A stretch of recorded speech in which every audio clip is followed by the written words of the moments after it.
Our story begins with two pairs of feet stomping hard in an alley. And in this alley, a woman was desperately fleeing from those who were following her for some purpose. The two followers were not joking around despite their mischievous smiles. Cornered, the young woman held onto her bag while waiting for someone to help her, until a voice emerged ordering the wrongdoers to stop, and the two looked back curious. One of them asked who the kid was that was approaching while eating a candy bar, while the other said he had nothing to see there. But the boy was not intimidated and suggested that the two flee if they didn't want to die. The wrongdoers did not take the kid seriously while the young woman looked around, perhaps searching for an escape. The boy then removed the bandage from his neck, and numerous ants began to emerge as if they had been freed from a burrow. One of the attackers shouted for the boy to get out of there when his body was drenched in something hot and red. And when he turned to see what it was, his companion was on the ground, at least half of him. He looked back, trying to understand what had just happened, and his expression changed from malice to shock. A large insect that made noises with its sharp mandibles spoke in a guttural and threatening voice, interrupting my meal again. The man then let out a scream and ran away from the creature that the defenseless woman had just transformed into.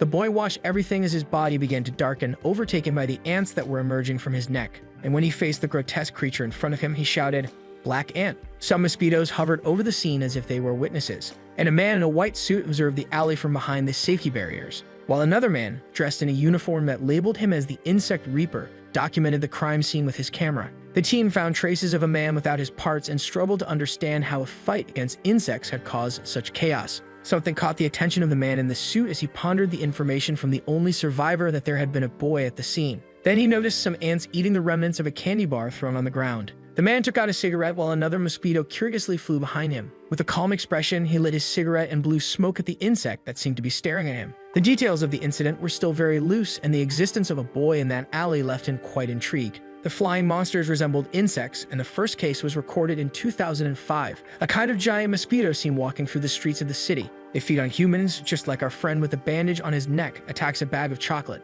However, the most concerning aspect was that these beings lived among humans, and perhaps that was the worry of the boy looking out the window in his classroom. They were known as insectors. A student read aloud to the others a warning for those who still considered the fact a mere urban legend. And quite impressed, she continued that the insectors existed, and that if anyone suspected someone, they should look for those responsible for the pamphlet, which were none other than the Insect Reapers, and the teacher thanked Ara for the reading in front of the class. The man commented that the police were linking the crime in Maimon the night before to the insectors and therefore asked the students not to stay on the street after school. Upon returning to her seat, Arajo was asked by Sejin Bang if she lived in Maimon, to which the girl confirmed and asked her friend to come back home with her. At another desk, a boy asked if his friend believed in the insectors and received a yes in response, informing that there was one in the classroom, referring to the young man with a bandage on his neck who was devouring a bag of chocolate. Our protagonist, Mizonga, then started to laugh. The teacher cut the fun short by informing them that they should do their homework as it would count for their grade for the term. And he asked Arajo to collect the students' assignments after class, and surely many had forgotten to do it. The bell rang, and someone called the class representative. It was the two playful students who approached Ara, asking her not to turn in the homework, but the girl wanted to know why she wouldn't. They deduced that only she had done the assignment, so they proposed that they all fail together, but she had no intention of doing that. The students tried to threaten Ara while her friend defended her, and our human insect merely observed from afar, until someone approached the arguing students and handed them some sheets of paper, leaving everyone perplexed. It was our protagonist who reached out to Arajo, informing her that it was his homework. The girl looked at Mizong proudly and thanked him while taking the papers. He returned to his desk, and something on it caught his attention. A small ant was walking across his notebook as if it were bringing him a message. The two stared at each other for a while, and Mizong seemed to understand what she wanted. Then he stretched out his finger towards the little creature, perhaps to greet it. But suddenly, someone violently placed their foot on the boy's desk and crushed the ant, which now lay between the pages of the notebook. Mizong merely stared at the student, who was upset that he had submitted his homework, and the bully continued to rant that the protagonist should know when to keep quiet, but Mizong didn't move a muscle on his face. Not satisfied, the student also mentioned the bandage on Mizong's neck, asking if he was hiding a hickey. This made the other student laugh at the possibility of Mizong having a girlfriend, and while he remained silent, Arajo asked her friend what a hickey was. Sejin Bang replied that it was a mark left after a strong kiss on the neck, which left Arajo perplexed. The bullies then went after Mizong to remove his bandage, and Ara tried to restore order in the class by shouting for them to stop. But the student didn't hesitate and began to pull at one of the bandage's ends, announcing that a big revelation was coming. Then, with the bandage in hand, they were stunned by what they saw. Indeed, Mizong didn't have a hickey. Instead, he had a hole in his neck that the boys judged to be a wart. This revelation made the big guy more aggressive as he grabbed our protagonist by the neck, asking why he was covering a simple wart. But suddenly, something startled the aggressive student with wide eyes. From for a cautious ant began to emerge from Mizong's neck. It quickly descended down our boy's body and hid among his clothes. The student let out an indignant scream at what he had just witnessed. Then he released Mizong and fell to the ground, shouting that an ant had come out of his wart. Sejin asked if Era liked our insect boy, but despite it being evident on her face, the girl denied it. However, after thinking for a moment, she listed the qualities she saw in Mizong, almost without realizing that she was crumpling the boy's homework. Ara went to the teacher's room, and the man noticed that only she and our protagonist had done the homework. Then he let out a curse that made the girl jump in surprise as a reaction. As punishment, the old man informed the girl that only Mizong and she could go home while the other students had to stay and clean the incineration area. Arajo thought that the bullies would be irritated by the news and considered staying to help Sejin, especially out of fear of going home alone. It was then that she realized that Mizong also lived in Naiman, and so she thought to ask the boy to go back together. She walked down the hallway and came across our boy adjusting the bandage in front of the mirror, then called out to him. Mizong looked at her as the girl approached, commenting on the teacher's decision for the other students who hadn't done the homework, and she continued that only the two of them could leave and hopefully asked the boy if he would like to accompany her back home. However, Mizong apologized and informed her that he already had plans for after school, which left our class representative somewhat embarrassed. In the incinerator, the class bullies were outraged by the punishment, ranting against the teacher in every corner. Sejin tried to encourage the boys to complete the punishment and go home, but they questioned leaving without doing the assignment, to which Era replied no. It was then that the girl noticed that her friend was with them in the room, and curious, she asked what Era was doing there, to which the class representative answered the obvious, even though Sejin wanted to know why she hadn't gone home. Arajo, with tears in her eyes, replied that she would wait for Sejin, who, upon noticing her friends crying, became worried, especially when she learned that Mizong had rejected her, but she almost shouted at the news and Arajo asked her to speak quietly. Sejin commented that it was her friend's chance to have a boyfriend, even thinking he was cold and stupid. However, Era defended the boy, saying he was a good kid and that her friend didn't know him well. Sejin was upset to learn that her friend would let her go home alone, but Era justified that she had the right, just like the bullies who felt entitled to sneak away. And when they walked, they decided to talk about the ant that had come out of our protagonist's neck,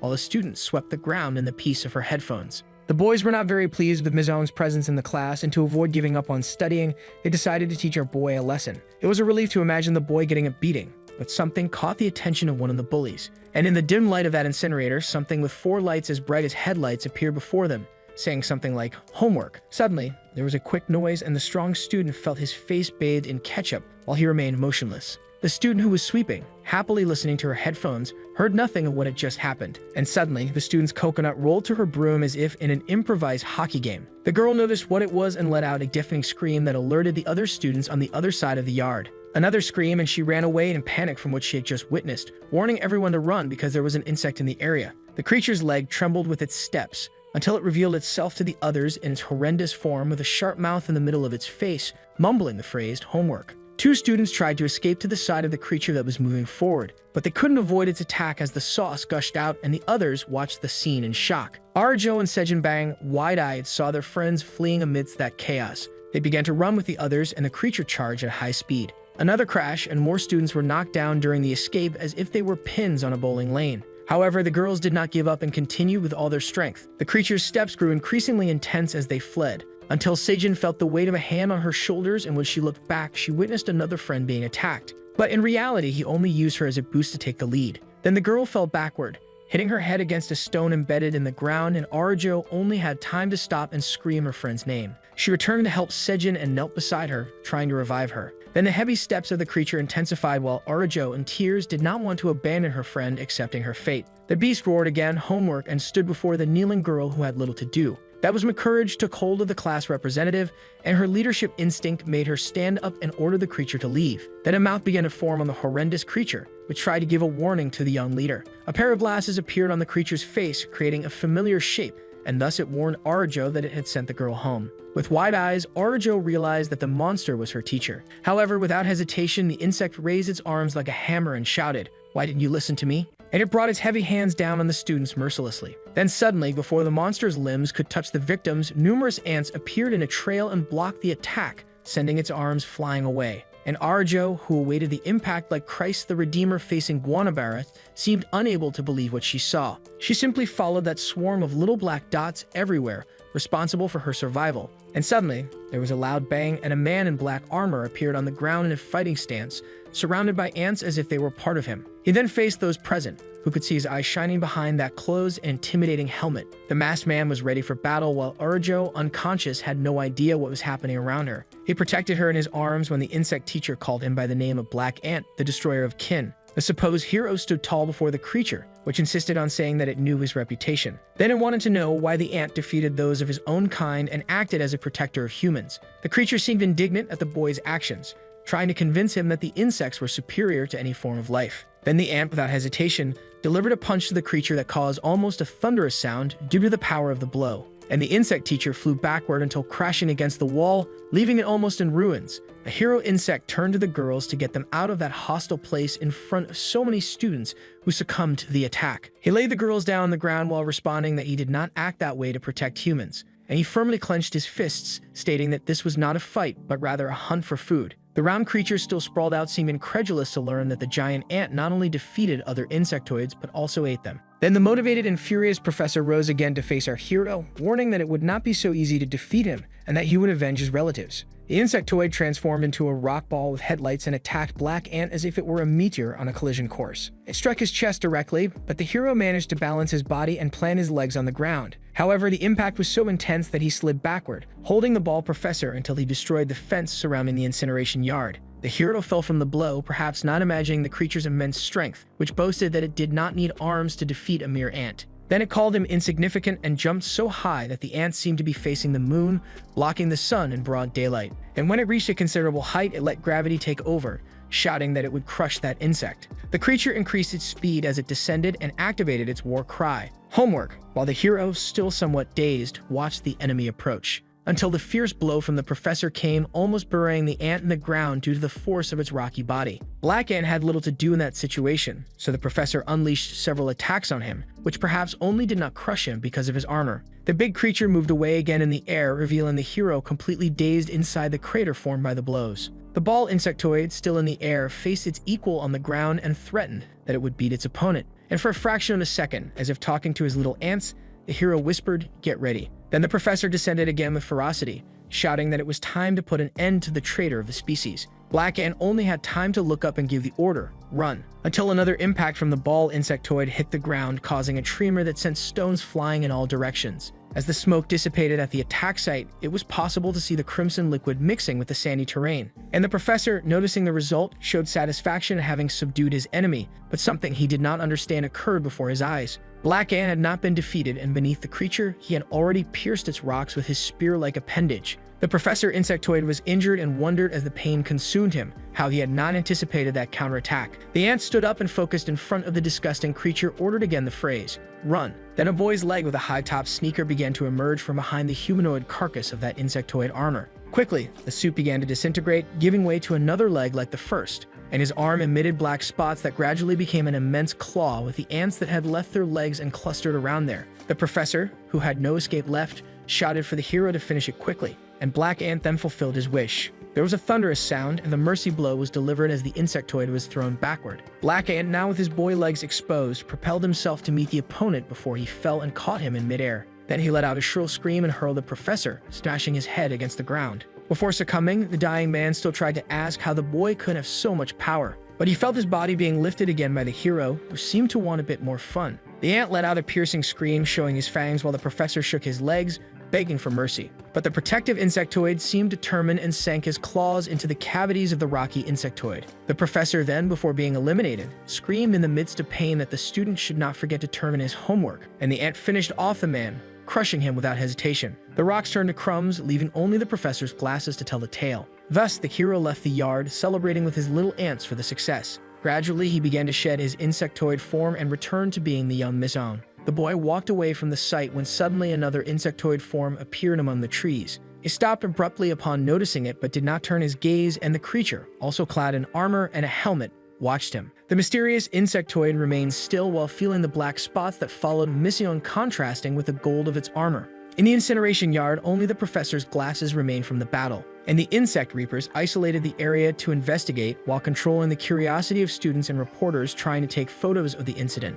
Meanwhile, the man in the white suit, alongside a type of warrior carrying an axe on his back, discussed how they hadn't arrived in time for the battle, The axe-wielding man, who also wore a mask, crouched down in front of the yard and judged that from the mess, a fight between insectors had occurred. Turning to the man in the white suit who was smoking his cigarette, he inquired about what reason could have motivated them to fight each other. That's when the smoker remembered that the survivor of the alley attack had told him that a boy saved them from that insector woman, asking them to flee. And so he began to explain that the insectors fought to protect, but was interrupted by one of his agents informing him that one of the attacked students had woken up. He looked on with curiosity when he was informed that, according to the witness, a man in black attire had saved her. As they walked, a student all dirty and dazed was telling the press how he managed to contact the Reapers, feeling like the savior of the nation. Excited, he commented that he had managed to take some photos of the attack and decided to show them to those present. However, upon opening his phone, he realized that the photos were not clear. One of the agents complained about the local cameras not working and considered sending the reporters away as the suited chief and the warrior approached.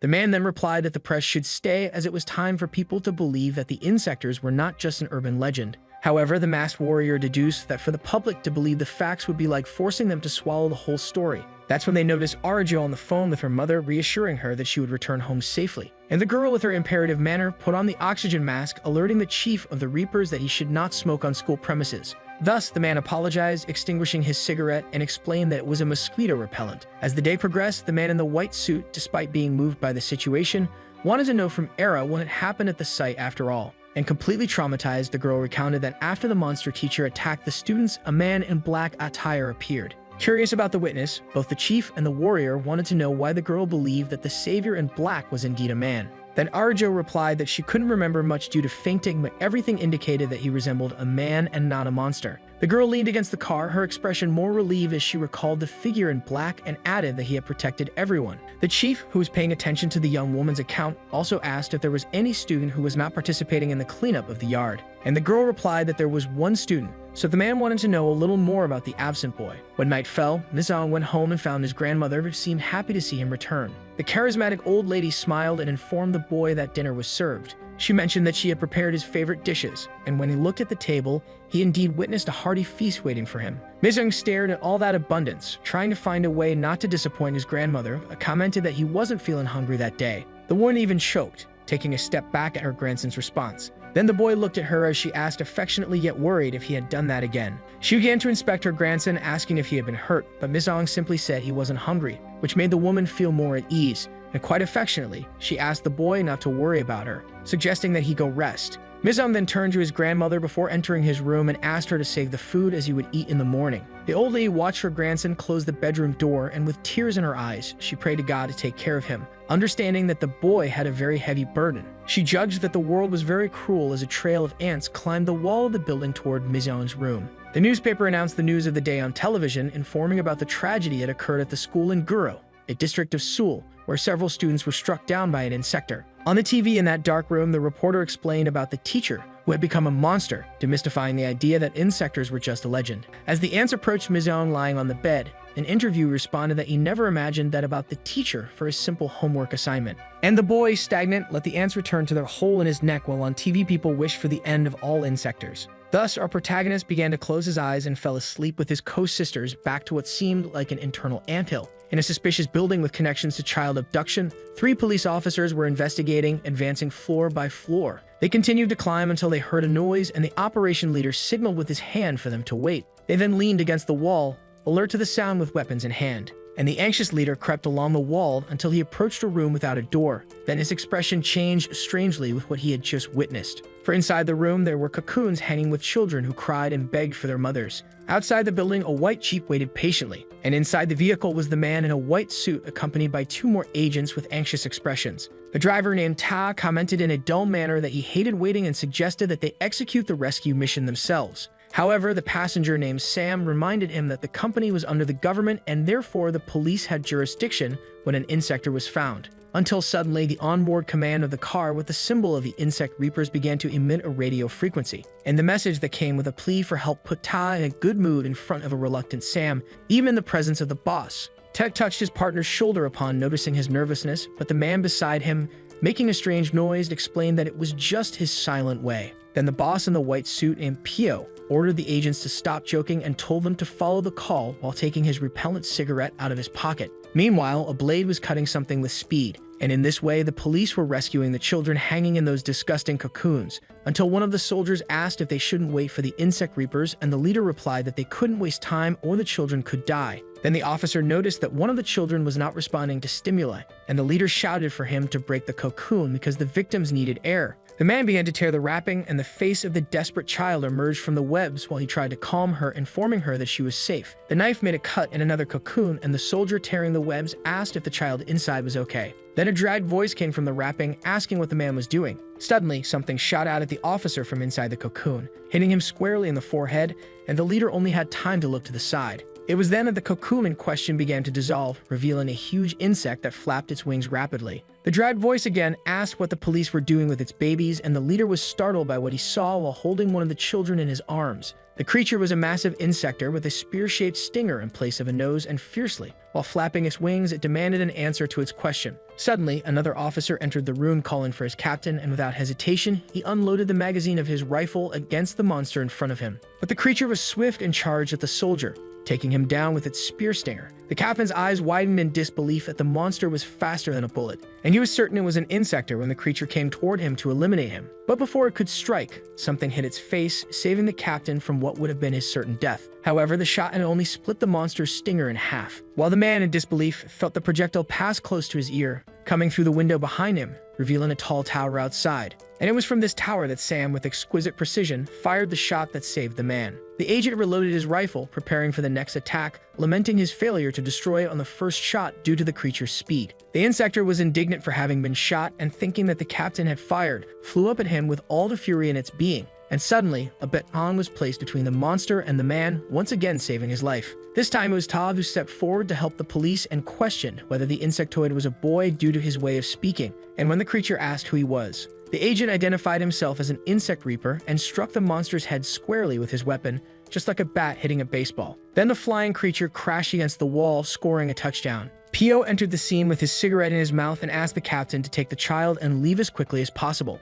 The insectoid regained its composure and charged furiously, determined not to let the men take its baby so easily. Suddenly, Pio, who had not shown his abilities until now, exhaled a puff that resembled a volcano erupting. With the place filled with smoke, the insectoid began to feel its body reacting like a mosquito hit by insecticide. The calm chief explained to the monster that the smoke had already taken over its nervous system and therefore asked the creature to cooperate and tell what it did with the children. Dazed by the poison, the insectoid ripped off its stinger and replied that it was looking for the black ant and not its larvae. Ted did not seem to like being called a larva, but Pio, in turn, showed more interest in the name the creature mentioned. That was when the creature revealed its trump card and, unwilling to talk, shot dozens of arrows that shot out from its face towards its enemies. Pio, noticing the attack, inhaled his cigarette with all the breath he had and blew forcefully towards the rapidly approaching arrows. Tat also did not fall behind and skillfully blocked the arrows coming in his direction with his baton. The creature used this attack as a distraction, but before it could reach the window, the chief alerted Sam in the tower that the creature was escaping.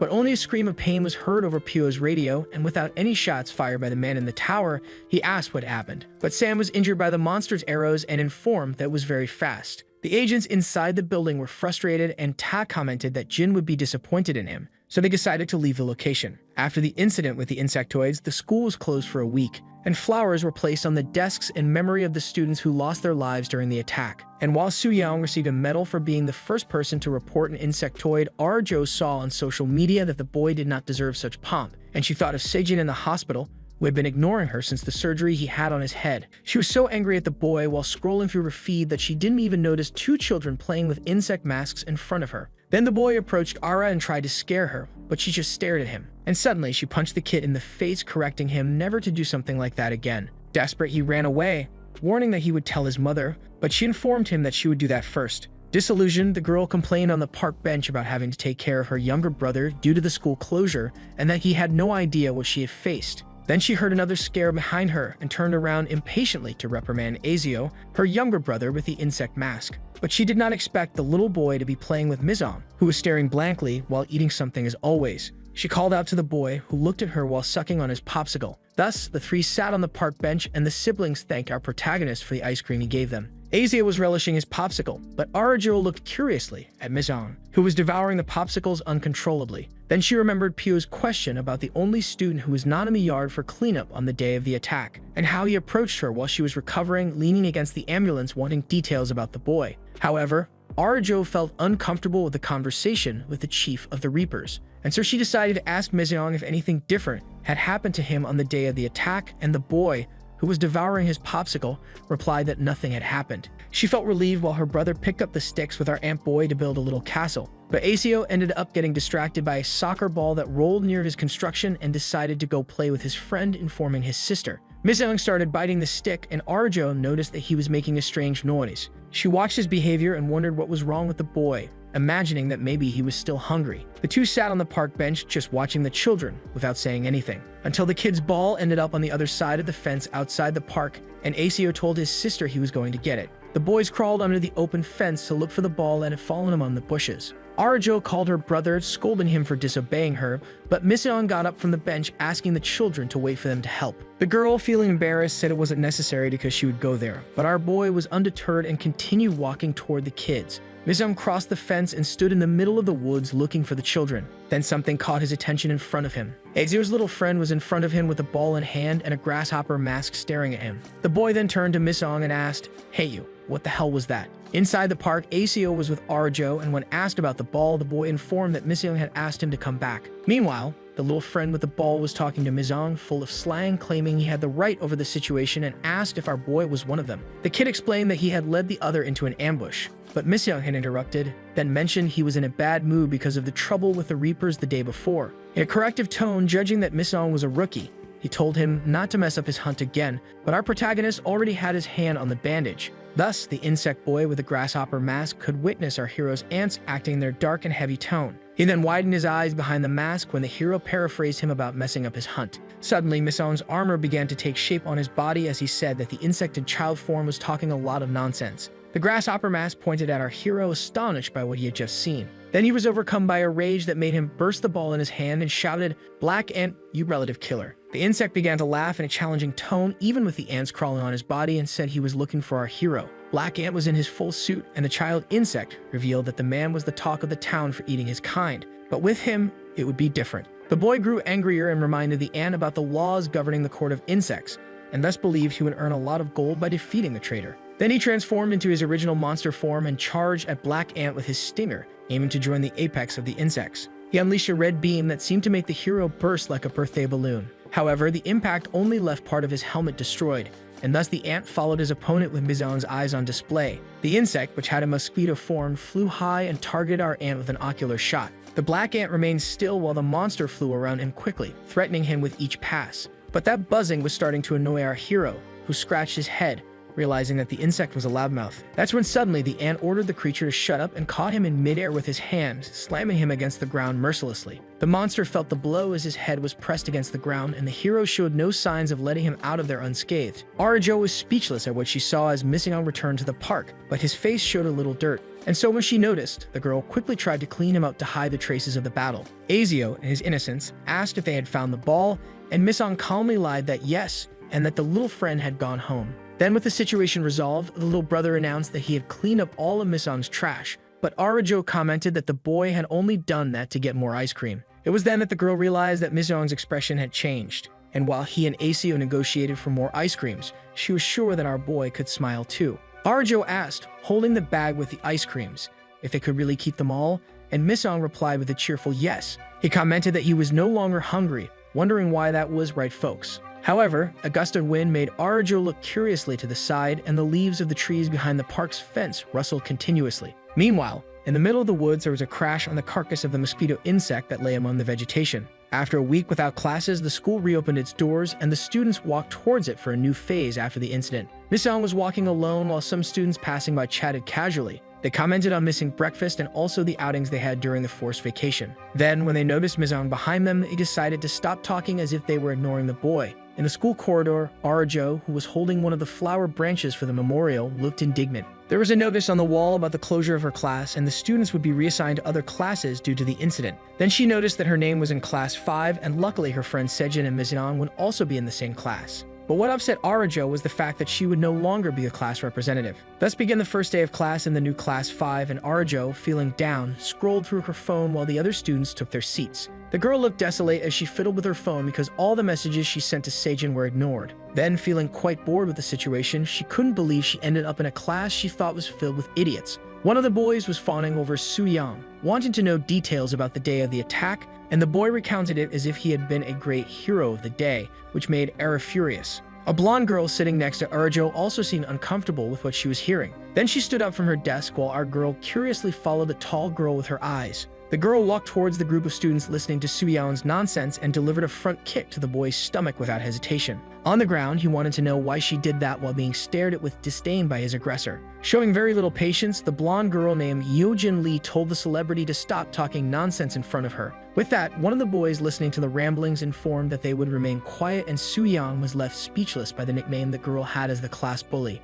Arjo assumed that Sejin would have loved to see that situation, while the other students shrank back like dogs, seeing their alpha male pass by. Then suddenly, the bully who was about to leave the room came face to face with our protagonist entering, and they stared at each other. Yeo-jin stood at the door waiting for Mizong to move out of her way, but the boy with the bandage on his neck didn't look like he was going to yield. Thus, they brushed past each other as one entered and the other exited, but without friction. As Mizong walked under the gaze of the others, he heard someone call him and ask why he had taken so long. It was Arjo waving at him as if inviting him to sit with her. He then went over to the girl, and when he took his backpack off to sit down, Arjo told him that Yeo-jin was the class leader. She also mentioned that she had taught Su-yang a lesson, while the boy tried to look surprised and took a package from his bag. Arjo seemed a bit more excited about the idea of the new class, and Mizong listened to her attentively while opening his cookie package. Then he did what he loved most: eat. During a math class, the teacher pointed to a calculation on the board, warning that that material would be on the next test, and our students paid attention to everything the man explained. Until suddenly, Mizong's stomach growled loudly, and Arjo promptly looked in his direction. Noticing the boy's hunger, she invited him to have a snack together later, and Mizong ended up agreeing. The teacher showed another calculation on the board, but this time informed that that material would not be on the test. It was then that a buzzing awakened our protagonist's senses, and he could almost identify its form in his mind. And thus he was sure it was an insect that by the sound couldn't be very far from there. The bell for recess rang, and Arjo turned to Mizong, calling him to have a snack. However, she realized that the boy was no longer by her side and assumed he must have been very hungry indeed. Mizong, almost parkouring, jumped over the school wall and ran as fast as he could for his hunt. Meanwhile, Tao wondered where the mosquito insect from the building could be, and Chief Pio considered that it might be hiding. As the two walked, he speculated that the creature might be dead and conjectured that they might not be the only ones fighting against the insects. The two were talking, and as they turned the corner, surprisingly, Mizong was running in the opposite direction in pursuit of his meal, and thus he ended up bumping into Pio, who was not expecting the impact.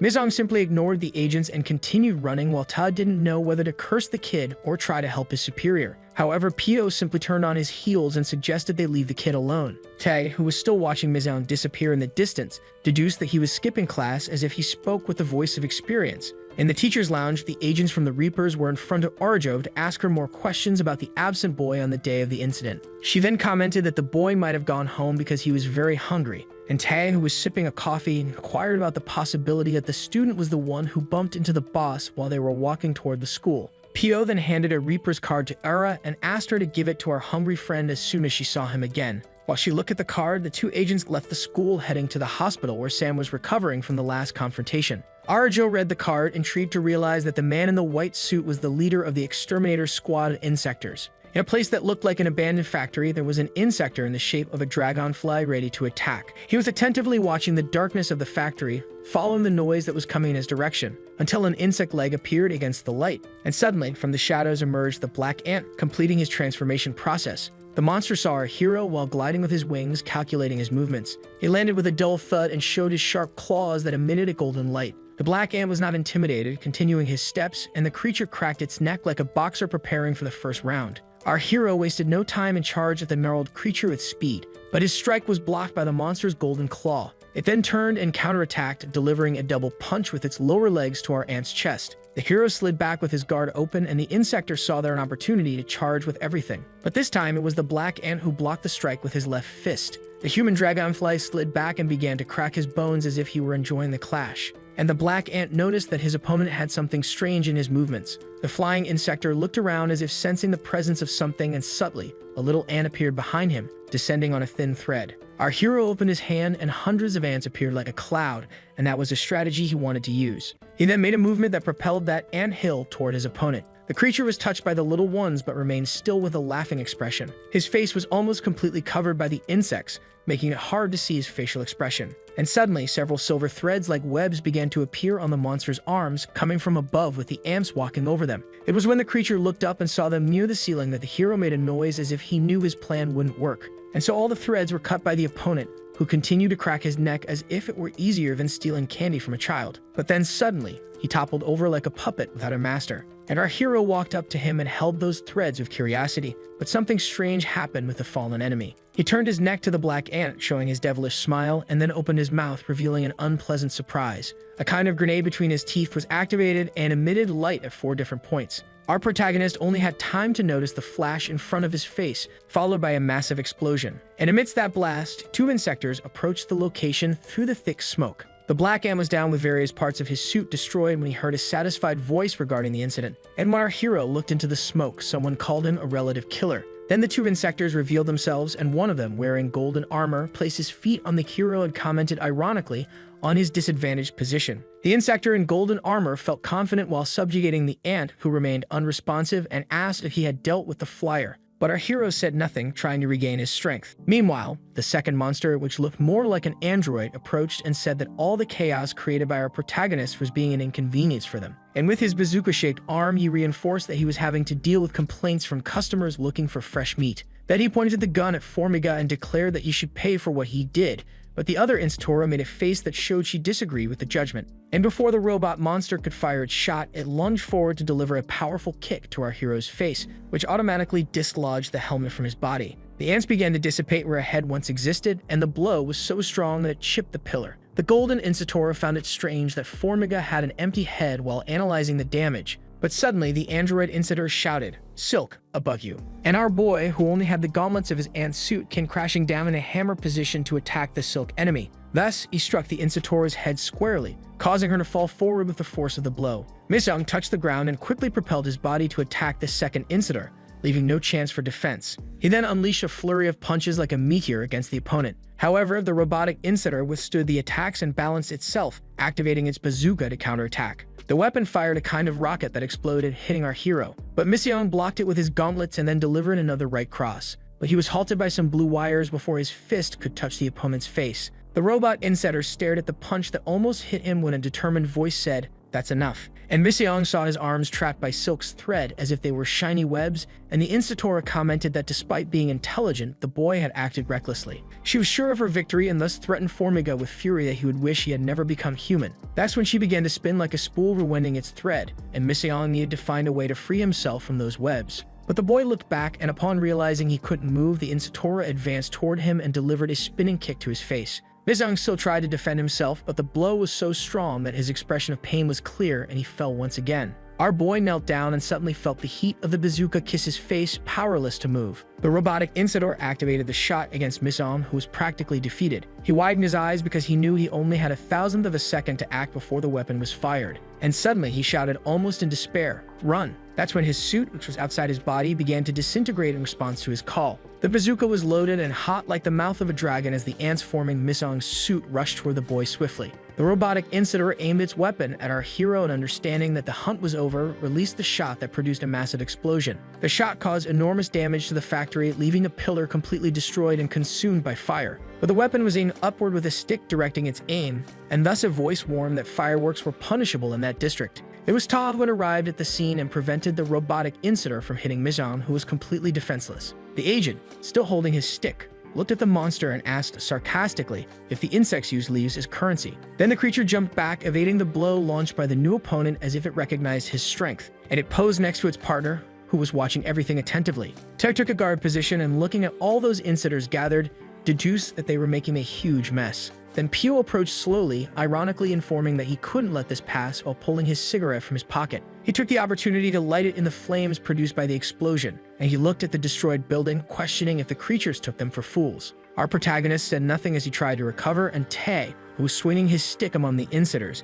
commented that he was already fed up with this. It was then that Pio faced everyone with an air of superiority and threatened, saying it was time to show who was the boss. The robotic creature, which would not give up so easily, pulled a grenade from its bazooka, and the Reaper ages widened their eyes when they realized it was a bomb. Then the monster threw the device to the ground, producing an immense cloud of smoke. and thus the insetters left the area flying as they understood that they were at a disadvantage. Ta shouted that their fleeing in such a manner was a tremendous injustice, and so the boss wanted to know if the company could provide them with a helicopter. Frustrated, the stick-wielding agent asked what they would do with our boy, and Pio knew he had many questions for the Black Ant. Suddenly, the agents noticed that our hero had also left the scene, and Ta commented on how Jin would get angry when he found out they had lost another insect. As the sauce dripped, our hero leaned against the wall, trying to recover from the beating he had taken. Walking through the dark alley, he left a trail of his defeat on the ground. Finally, Miss Young managed to get home, and to ease the pain, only a plate full of food prepared by Grandma would do. The elderly woman commented that the boy hadn't even bothered to take a shower before eating,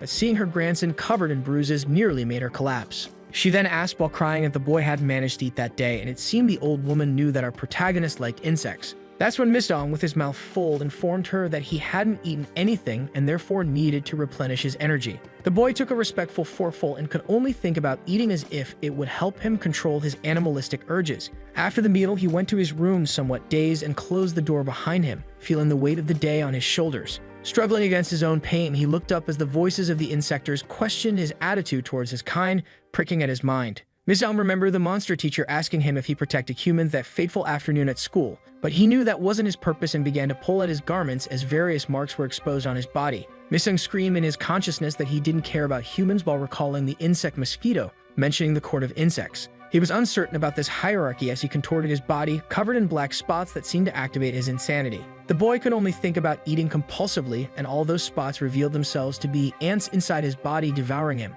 Then he knelt and screamed almost in agony, knowing that if he didn't eat, he would become the meal for his sisters. On a full moon night, an abandoned warehouse stood out, and inside, a blonde person in a hood and mask was pulling a heavy rope. 3 bundles were being dragged by the person down that sinister corridor. Then they were placed inside a refrigerator as if they were slaughtered meats. The person lined up the bodies one by one inside that cooler, when suddenly, they widened their blue eyes upon hearing one of the supposed corpses in their arms asking for help. But despite the initial shock, a masked person didn't hesitate and threw the bundle in with the others, preparing to close the door. They felt impressed while listening to the man's plea from inside the bag and paused for a few seconds with their youthful face, but soon came the sound of the door closing. Following that, someone was banging on the table furiously because they needed Black Ant dead to gain the attention of the court of insectors. It was a man in his 60s who appeared indignant that the insect reapers had disrupted his plans, and so he determined that he should increase the shipment of humans in his stock, which made the masked person seem somewhat incredulous. Then she revealed herself as Yu Jin, the tough girl from Miss Young's school,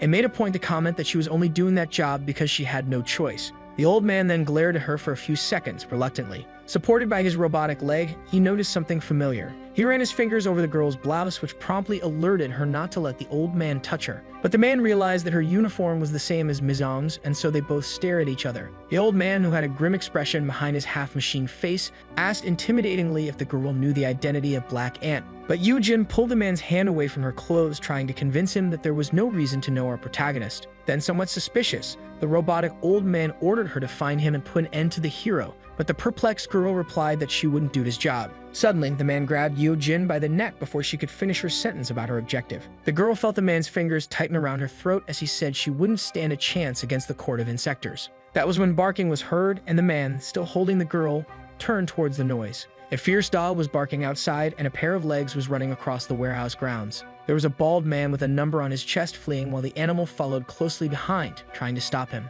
The old man looked out the window to understand what was happening and later went to check the security cameras through the monitor. He noticed that the refrigerator was open, but the girl promptly defended herself, claiming she had locked it. The robotic figure did not worry about the fugitive, as in its conception, there was no scarcity of humans for its purposes. And so its right arm began to emit a light and turn towards the girl to continue their conversation. Yojin, still feeling the marks of the man's fingers on her necks, said she was out of that partnership. The old man, who showed no signs of distress, simply snapped his fingers as if striking a match. Outside, the dog held onto the fugitive's leg, who screamed in pain, but it was something worse than the animal's teeth. He felt his body gradually heating up. A mark shone at the height of the fugitive's chest. AB-99, who in agony only wished for it to stop. Then came a flash, followed by an explosion witnessed by the 2 insectors in human form who remained staring at each other through the window. It was then that the old man threateningly reminded the girl how he dealt with those who stood in his way. Yojin's eyes widened as she felt her body also heating up with the mark glowing on her chest. And she noticed in the man's devilish gaze that he was not joking when he ordered her to take care of the Black Ant. After this commotion, we see several students staring in a long line in the school cafeteria.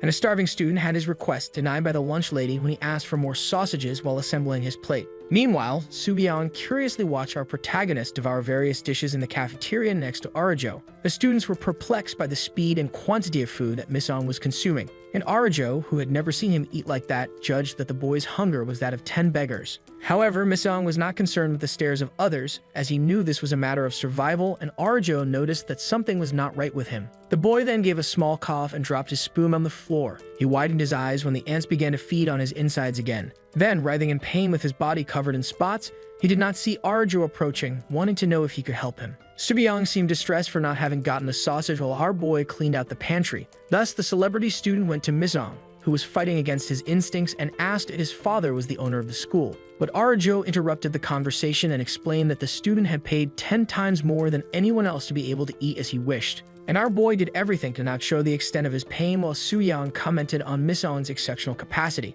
So he crouched down next to the boy and suggested provocatively that he could be an insector. Misong's head thumped like a drum while the annoying student kept rambling on, and the others grew increasingly curious about the unusual scene. Yojin, who was nearby, paid attention to the discussion between Arajo and the braggart, who continued about our boy not being present on the day of the incident. Misong couldn't even defend himself against the accusations, but Arajo was firmly doing the work, and Subyong, like a detective, connected the facts to his advantage. Meanwhile, the ants inside the boy seemed insatiable to the point that the discussion around him resembled echoes in the dark. Subyong continued to shout while leaving our former class representative without arguments. Then suddenly, someone covered the annoying boy's mouth with a hand. It was Misong who gathered the little sanity he still had to lift the boy off the ground as a sign of enough. Subyong felt the strength in Misong's fingers squeezing his face, and his eyes conveyed apparent fear. Our boy was almost losing control when Arajo, worried, pleaded for him to let go of the annoying boy. Then Misong threw him away, and he ended up colliding with another student, who was calmly carrying her meal tray. The path opened, and our aunt fled desperately, while Arajo called out to him.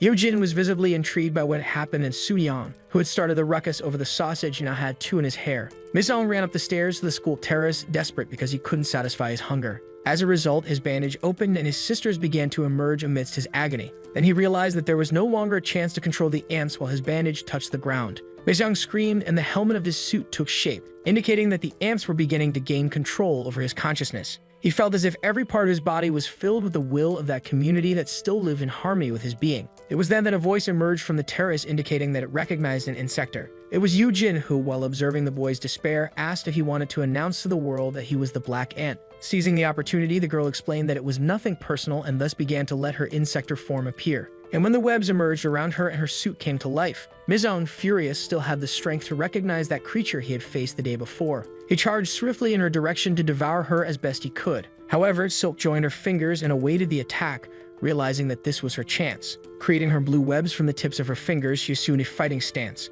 The two then began that combat with only one intention: you must die. Would Misong be defeated by his enemy or even by the will of the ants? The opening of his eyes revealed doubt about his existence. Then he felt that he was alive and without pain, with his sisters parading over his body. However, his outstretched arms indicated that his nightmare was not over. And so he began to feel the pain consume him as he was stretched by 4 giant black ants fighting for their share of the food. With his body suspended by the insects, he begged them to let him go, wanting to know how much more of him they needed. It was then that he noticed one approaching his head with sharp mandibles, certain that this would be his end. He felt the cold, sharp fangs of the creature touch the flesh of his neck, while the collective voice of that colony responded that it was not enough. Suddenly, a larger red ant appeared and attacked the one that was on the boy's head, who remained motionless and powerless. Misong could only hear the crunching of the intense battle that raged around him. Then, on his knees as if he were a cell in his own bloodstream, he witnessed that within him now lived a more powerful creature. The boy opened his eyes and took a moment to determine whether he was dreaming or not. Then he sat up in bed in silence as he composed himself from the last few hours. And so he brought his hand to his neck, realizing that the pain had left him. Dressed, Misong went to the living room of his apartment, trying to remember what had happened on the school terrace. But noticing that the ants were calm, he judged that he had managed to defeat his last opponent. While trying to remember the name of the insector, he saw his grandmother on the couch commenting that she would make something for him to eat. But the boy was not hungry. The old lady asked if he had managed to catch any insects the day before, but Misong, who did not remember, wanted to know how he got home. And while drinking milk, the boy heard his grandmother say that a slim girl with blonde hair had taken him home. Misong almost froze at the news, and the old woman continued that he arrived in the arms of the young woman covered in blood, and that even though she was friendly, she seemed to have many problems, and so she asked her grandson if she was like him. But Misong, who did not know for sure, simply replied that Yojin was a schoolmate trying to figure out what could have happened to the ants. but suddenly he widened his eyes as if he had felt something different, and his instinct revealed the proximity of another insector. Mizong could no longer pay attention to what his grandmother was saying because his focus was entirely on the possible threat. In his mind envisioned the old robotic figure with a demonic expression as if it were calling him incessantly. A bullet train crossed the city on its tracks while in an open field, Yo-jin and the sinister old man waited patiently. Meanwhile, the old man said that Yo-jin had made a huge mess, but the girl defended herself, commenting that she had done her best. The robotic figure judged that her best would be to kill the ant, and the girl appeared incredulous. Trying to convince her partner that she had taken a severe beating, she furiously proposed that he take care of the job himself. The girl then revealed that the enemy was a monster, and the old man looked at her intently behind his Machiavellian eyes that shone in the darkness of that night. However, he calmly informed her that the black ant was on the premises, and Yo-jin looked back searching for him. The girl felt anxious through her scars after the last clash, and as the train continued its course along the city tracks, the insector's silhouette of our hero camouflaged itself in the shadows. The ant stepped forward in the half-light, and the silver reflection of the moon revealed his complete suit. And so the duo of insectors in their human form were certain of the enemy's position, who was not there to hide. They began to transform, and the old man ordered the girl not to disappoint him this time, but she simply told him to shut up. She charged our hero, asking her partner to focus on defeating the enemy. Black Ant also rushed swiftly at Silk in her golden armor, which soon positioned itself to deliver a kick to her opponent. The hero blocked the insect's kick with his left arm and prepared his move, shouting to his ants, "Run!" Then, concentrating the ants in his fist, he delivered a powerful punch that hit Yo-jin in the stomach, sending the girl flying backward. The impact was so great that Silk couldn't stop her body, and the ant found himself alone in that open field near the station. The girl, still recovering from the blow, noticed that the hero was stronger than in their previous encounter. And when she saw him turn his back to her, she shouted, asking where he was going. Even injured, the furious girl threatened him, saying she wasn't done with him yet. But Miss Yeong wasn't interested in fighting her, so he asked Yo-jin to stay out of it while facing the opposite direction. The black ant knew that her true opponent was the robotic insect that eagerly awaited his movements. She grabbed her protagonist's foot, thinking it would be an insult for him to show mercy for having saved her. Then, still on the ground, she commented that she shouldn't be underestimated, and since she could defeat him, she inquired about the possibility of achieving her goal and getting revenge on the court of the insects. The half-android insect expressed his frustration upon seeing his partner crawling at Mizong's feet,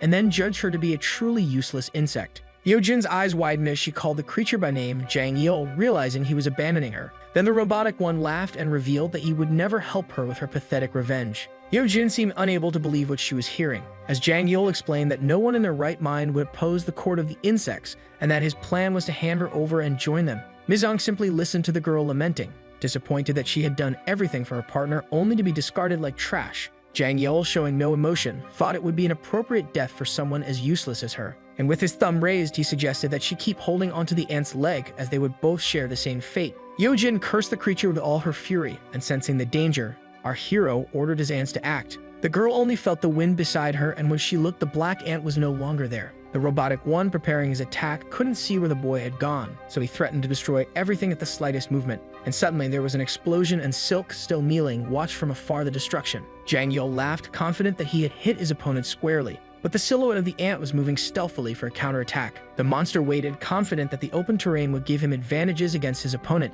The ant charged at the creature but knew he needed to be faster to hit him. So he continued to run, asking for more speed from the ants that made up his suit. His will was so intense that it awakened the red ant within him. And as he ran faster and faster, dodging the bombs, his suit took on a crimson hue. Jang Yeol began to feel worried as he noticed the change in the boy while his shots were ineffective. The ant continued to advance and noticed that his speed had increased significantly. As he saw his target getting closer, he realized he couldn't control such speed, so he raised his hand to attack Jang Yeol. He dislocated the creature's head from its body and held it like a basketball player aiming for the hoop. The ant planted his feet on the ground to stop his body while kicking up dust behind him. And when he managed to stop, his suit was covered in red lightning like veins pulsating, with only Jang Yeol's head and his hands as witnesses. Then he realized he had never felt such power. Flames engulfed the open field, illuminating even the train tracks of the station. And Yo-jin watched in surprise at the scene that had just unfolded. The black ant remained still, with the crimson lightning over his body, and his gaze showed how much stronger he had become. But something caught our protagonist's attention. When he looked at his hand, he realized that Jang Yeol's head was no longer in his possession.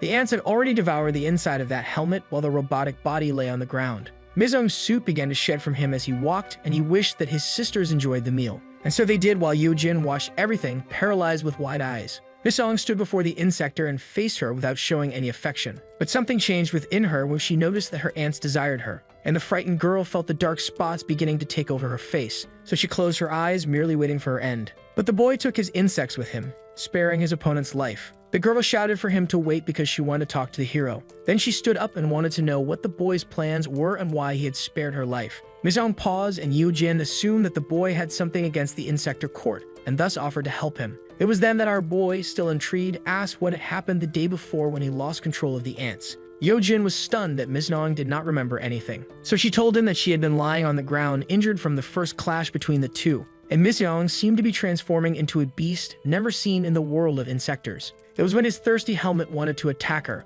but he shouted for the ants to stop. Yoo-jin continued that she saw the boy struggle against his animosity to avoid hitting her, while his visible heart raced rapidly. Then she realized that the boy would not have the strength to defeat that hungry monster, and upon noticing that he would faint, she jumped at Misong and shot her webs, binding him in an attempt to restrain his compulsion. She revealed that she felt confused for trying to save him because the monster that dominated him seemed to have a will of its own. Then a red ant appeared in her heart, and the presence of the insect burned the boy's muscle, causing him to scream in fury. The girl revealed that suddenly that demonic monster began to dissolve, and Misong fell to his knees while she stared at him in astonishment. She said she was amazed by the creature, but Misong had no strength to respond. It was then that the girl faced the dilemma of whether to kill him or save him, but she mentioned that something bubbled in her mind, and she realized that perhaps the black ant could be the one to bring down the Insector Court. Mizong looked at the girl and wanted to know why she thought he would help her. Yoo-jin then warned that our protagonist would be on the Insector Court's wanted list, and she explained that the death of Jang El would result in the fall of the human stock, and that is why the insectors would come after the one responsible for this disturbance in the system. The girl was very sincere in informing that soon the monsters would be after our hero, but not just him, but all those he loved. Very emphatically, the girl suggested that together they could make a difference in combating these disgusting creatures that dominated the dark side of the world. Misong took 2 steps forward and asked sarcastically, "You will help me?" He continued harshly that she was only looking for him because she was a weak insector, as he did not care about such a court, and Yoo-jin's eyes widened in disbelief. Mizong stretched his hand right in front of the girl's face, trying to impact her with the ants parading between his fingers. While in her view, the scene was much more frightening, and our young man reinforced that he did not care at all who they were. The ants on his arm were thirsty for more flesh, and feeling this desire, our protagonist concluded that he only devoured everything. Then he grabbed the girl by the face, and she fell into a state of panic, and she agonized as she felt the ants invade her body mercilessly. However, her screams were muffled by the bullet train that roared between the tracks, continuing its journey through another exhausting night. A new day arrived at school, and with it another class in room 05 of our group, wishing good morning to the teacher, who began calling the students. Misong confirmed his presence when asked, sitting next to Arajo. And as usual, he was drawing his ants in his notebook, now with the difference of having a red one among them, while the roll call continued normally. However, when it was Yoo-jin's turn, our protagonist maintained his cold expression in the silence that spread for a few seconds. The teacher repeated the girl's name, and when a student informed that she was not in the room, Arajo looked at her empty desk beside him. The teacher found it strange and then asked if any of her friends could call the girl. At the back of the room, Soo-young laughed with another goofy student, deducing that the tough girl had no friends. The boy commented that she had been involved in an accident at Mayuman Lake the previous night, and his partner wanted to know who the new tough guy in class would be, until an intimidating voice responded that there would be no new tough guy. For she herself, Yoo-jin entered the room, inviting the boys for a little chat after class while they mocked her without realizing it. The boys nearly turned blue with fear when they noticed her presence, and the girl who arrived late raised her hand to respond to the roll call with her usual serious expression. Ms. Allen continued to look straight ahead without moving a muscle, and then whispered in a determined tone, "Insector Court." The location that served as a combat site near the train station the night before was isolated that morning, while 3 members of the Reapers tried to find clues about what might have happened, or at least how it occurred. The agent with glasses found a mechanical leg, and the others thought it could belong to the bombardier insector mentioned by Ta. One of the agents was inspecting the area, somewhat complaining about the job, until he found a transparent package on the ground with something suspicious inside. Meanwhile, a brute appeared wanting to cross the cordon, but the agents tried to stop him. The glasses-wearing employee who found the suspicious package looked curiously in the man's direction, and at that tense moment, the other agent, who had a sword on his back and was smoking a cigarette, placed his hand on the man's shoulder to restrain him. The big guy, without a word, slapped the agent's arm, causing his cigarette to fly far away along with his hand, as if they were friends going on vacation. Then the agent let out a nostalgic scream, but it was for the cigarette. Thus, everyone realized it was an insector and prepared for combat, judging the creature's attitude to be very presumptuous for facing them alone. But the big guy, who had not yet revealed his monstrous form, smirked ironically. The agents began to call for reinforcements,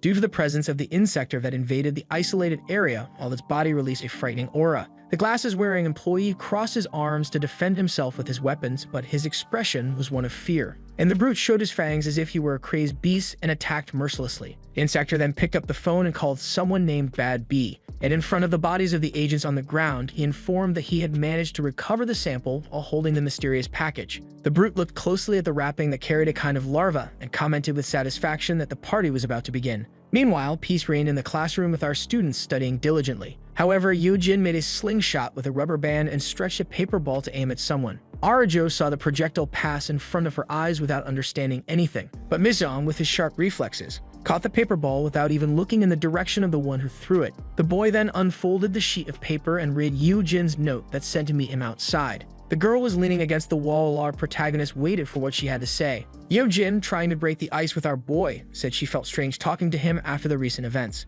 But Mizam, who didn't seem very interested in conversation, quickly cut her off and wanted to know what she wanted after all. This left Yoo-jin profoundly irritated as she understood that the boy knew exactly what it was about. Then she remembered the night before when she thought she was going to die with all those ants entering her mouth. But upon waking up, she felt nauseous and in the reflux realized she was expelling remnants of the insects that had entered her body. However, she noticed that they were actually pieces of the bomb that Jang Yil had implanted inside her. Yoo-jin got closer to Miss On and looking our hero in the eyes, commented that letting her live could only mean he accepted their partnership. Then the boy straightened up and made it clear that the insector was nothing more than food to him, thus threatening to devour her whenever he wanted. Mizum quickly removed his bandage to show he was not joking, and Yoo-jin almost hysterically begged him to hold the ball. And she tried to convince him that she could be of great help against the insector courts since they would be after the boy. Yoo-jin emphasized that the only goal of the court was to eliminate humanity and rise to the top of the food chain, sweeping away anyone who opposed their path. But Mizum, uninterested in the girl's arguments, placed his hand over her face to stop her. Yoo-jin flinched at the trigger in the boy's movement while Arajo watched everything from the window like those gossiping aunts. And upon observing the two in the middle of the discussion, Arajo felt a twinge of jealousy. Then she stepped away from the window, crossing her arms, and wondered when the two had become so close. Arajo found herself curious about the conversation of two other students who were commenting on some superhero suit they were seeing on their cell phone. And indeed, it was a very imposing armor of one who presented himself as an anti-insector alongside a scientist in the publication in question. Live, the man in the lab coat was perfecting the details of the suit while the volunteer, bound by wires, waited patiently. And on the outside of that laboratory, Pio, Sam with an arm and a sling, and another member of the Insect Reapers observed through the glass their preparation. To our surprise, Tate was the volunteer inside that suit, and when asked if he felt well, he wanted to know the real necessity of all that. Pio, who was being cautious after the loss of 4 members of the company, replied that he did not wish the same for his team, and Sam, who was by his side, agreed. The third man, a bald scientist, was eager to see what the suit could do, and so they gave the order to start the experiment. Pio asked to open the doors, and Tag, somewhat annoyed, asked if he could grab his weapons, but he was explained that by using the suit, he would not need one. Then suddenly, a laser dagger appeared on his right arm, and Tag was a bit confused, judging the knife to be somewhat small. An insect in human form and handcuffed entered the room after Pio's call while Ta insisted that he had asked a question. The creature looked hungrily at Ta, and when ordered to transform, it responded hostilely that no one should tell it what to do. Ta nearly panicked upon hearing Pio inform him that the creature could devour its prey if it wanted to. The insect opened a slight dark smile, as it had been a while since it had hunted, following its instincts, and thus it lunged at the target. Ta's eyes widened at the speed of the monster, which was already practically transformed and sniffing at his neck. The creature, which resembled a beetle with a prominent jaw, charged with its fist to strike the man, who had taken a defensive position, awaiting the impact. However, Tay opened a confident smile before being attacked. He looked at his laser blade and knew that the suit increased his capacity by up to 80 times. The man focused on the battle while his boss informed him that the beetle insect could move at 180 miles per hour.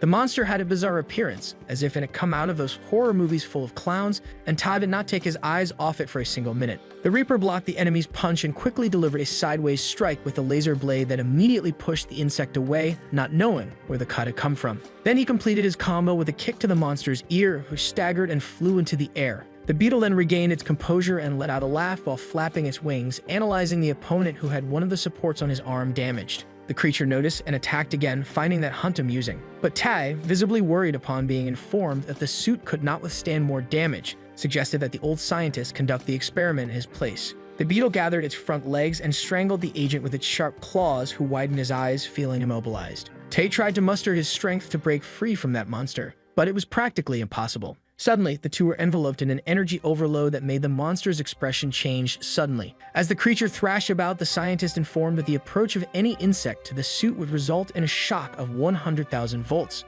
The creature was then hoisted by metal hooks, and Tali felt relieved as the voice announced that the test was complete. As men carefully led the insect under the scientist's guidance, Agent Ta felt sidelined and shouted that his life was more important than that creature's. The monster continued on its calm path while the security guards led it anxiously, and with a smile on its face behind its dark eyes, it turned to Tai and wished that they could have fun another time. Tai grimaced and cursed the creature as he watched it being taken away. Pio walked through the laboratory corridor, absorbed in the incident of the insect that, without being transformed, had taken out 3 agents and pondered whether the suit was the solution. The man, who had a pen in his mouth instead of his usual repellent cigarette, deduced that the last attack could not have been mere coincidence, and thinking that he should investigate the facts, he went to the library. Pio began taking notes on a clipboard while analyzing various books. Setting aside worldly concerns, he immersed himself in each article, every detail, to explore as much knowledge as he could obtain. And even after a good amount of study, he stretched and concluded that he had not found anything important in that pile of notes. Pio felt fatigued and frustrated by the hours he had wasted in that library until something caught his attention.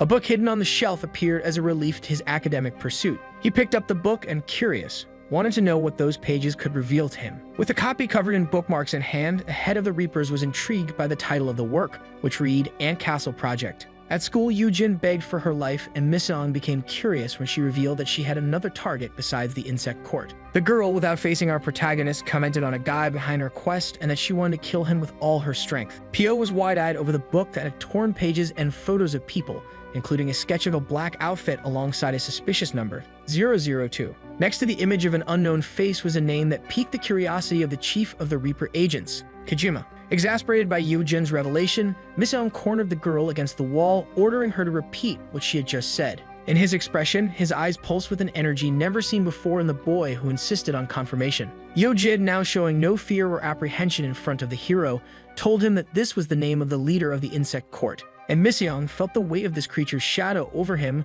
when he was certain it was Kojima. Miseong's eyes were fixed on something that groaned while ants paraded across its face. A woman lying in suffering looked at him as if pleading for the boy to flee as quickly as possible. She stretched her hands amidst the rubble and the fire that surrounded her, while a black silhouette with horns watched everything mercilessly. The woman grabbed Miseong's face, and her weeping indicated the complicity they shared in their gaze. The last thing she heard from the boy was, "Mommy." After this memory, we return to our protagonist walking with a lollipop in his mouth towards the school alongside other students, until he heard someone call him by the nickname Ant, and surprised, he looked back. It was Yujin, who with familiarity grabbed him by the neck, inviting him to go out, but our boy didn't seem the least bit excited about the idea. The girl insisted, asking if Miseong was going to hunt, and even joked about where his prey was. For some reason, this time he didn't act threateningly. Yojin feigned a certain indignation, commenting that she was willing to buy a piece of meat for the boy to celebrate their partnership. But Miseong, with a repressive expression, wanted to know if the girl was thinking of feeding on humans. Yojin automatically shook her arms negatively and sincerely informed him that she didn't do that kind of thing. She explained that her insect form was that of a silkworm, and therefore had no desire for human flesh,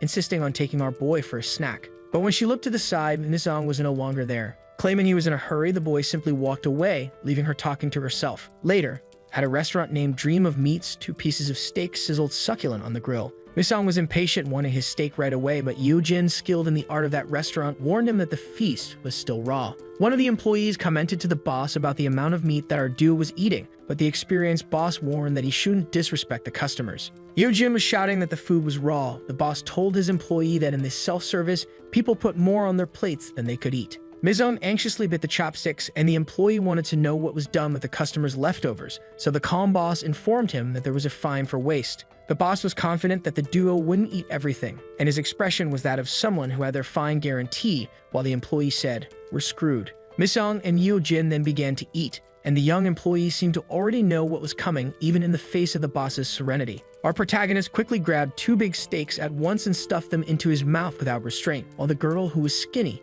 stuffed herself with rolls of meat and vegetables. The boss couldn't believe what he was seeing, and his lips seemed petrified. In the middle of the meal, Yujin asked Miseong, who was slurping noodles, what he really knew about Kojima. Then in his mind, the image of his defenseless mother against that sinister creature came to him. But the boy looked to the side and lied that he didn't know anything about the so-called leader of the insect court. Yojin didn't believe him and assumed that the monster had killed his family, so she decided to tell him about the damage the insect had done to her life. Kajima reaped the lives of the girl's parents, who still vividly remembered what he said before leaving and sparing her life. Yojin recounted that the monster darkly warned her that he didn't kill his equals and threateningly advised her to stop being weak and evolve. Then the girl was outraged by the way Miseong devoured the banquet meats and wanted to know if he was even listening to her outburst. Those who were also outraged were the guys at the restaurant when they realized that the ant boy was eating for two and the silkworm girl seemed more like the gluttonous one. The restaurant owner was sweating cold as if each drop sliding down his face was a coin falling straight out of his pocket. He finally gave in and agreed with his employee with a simple,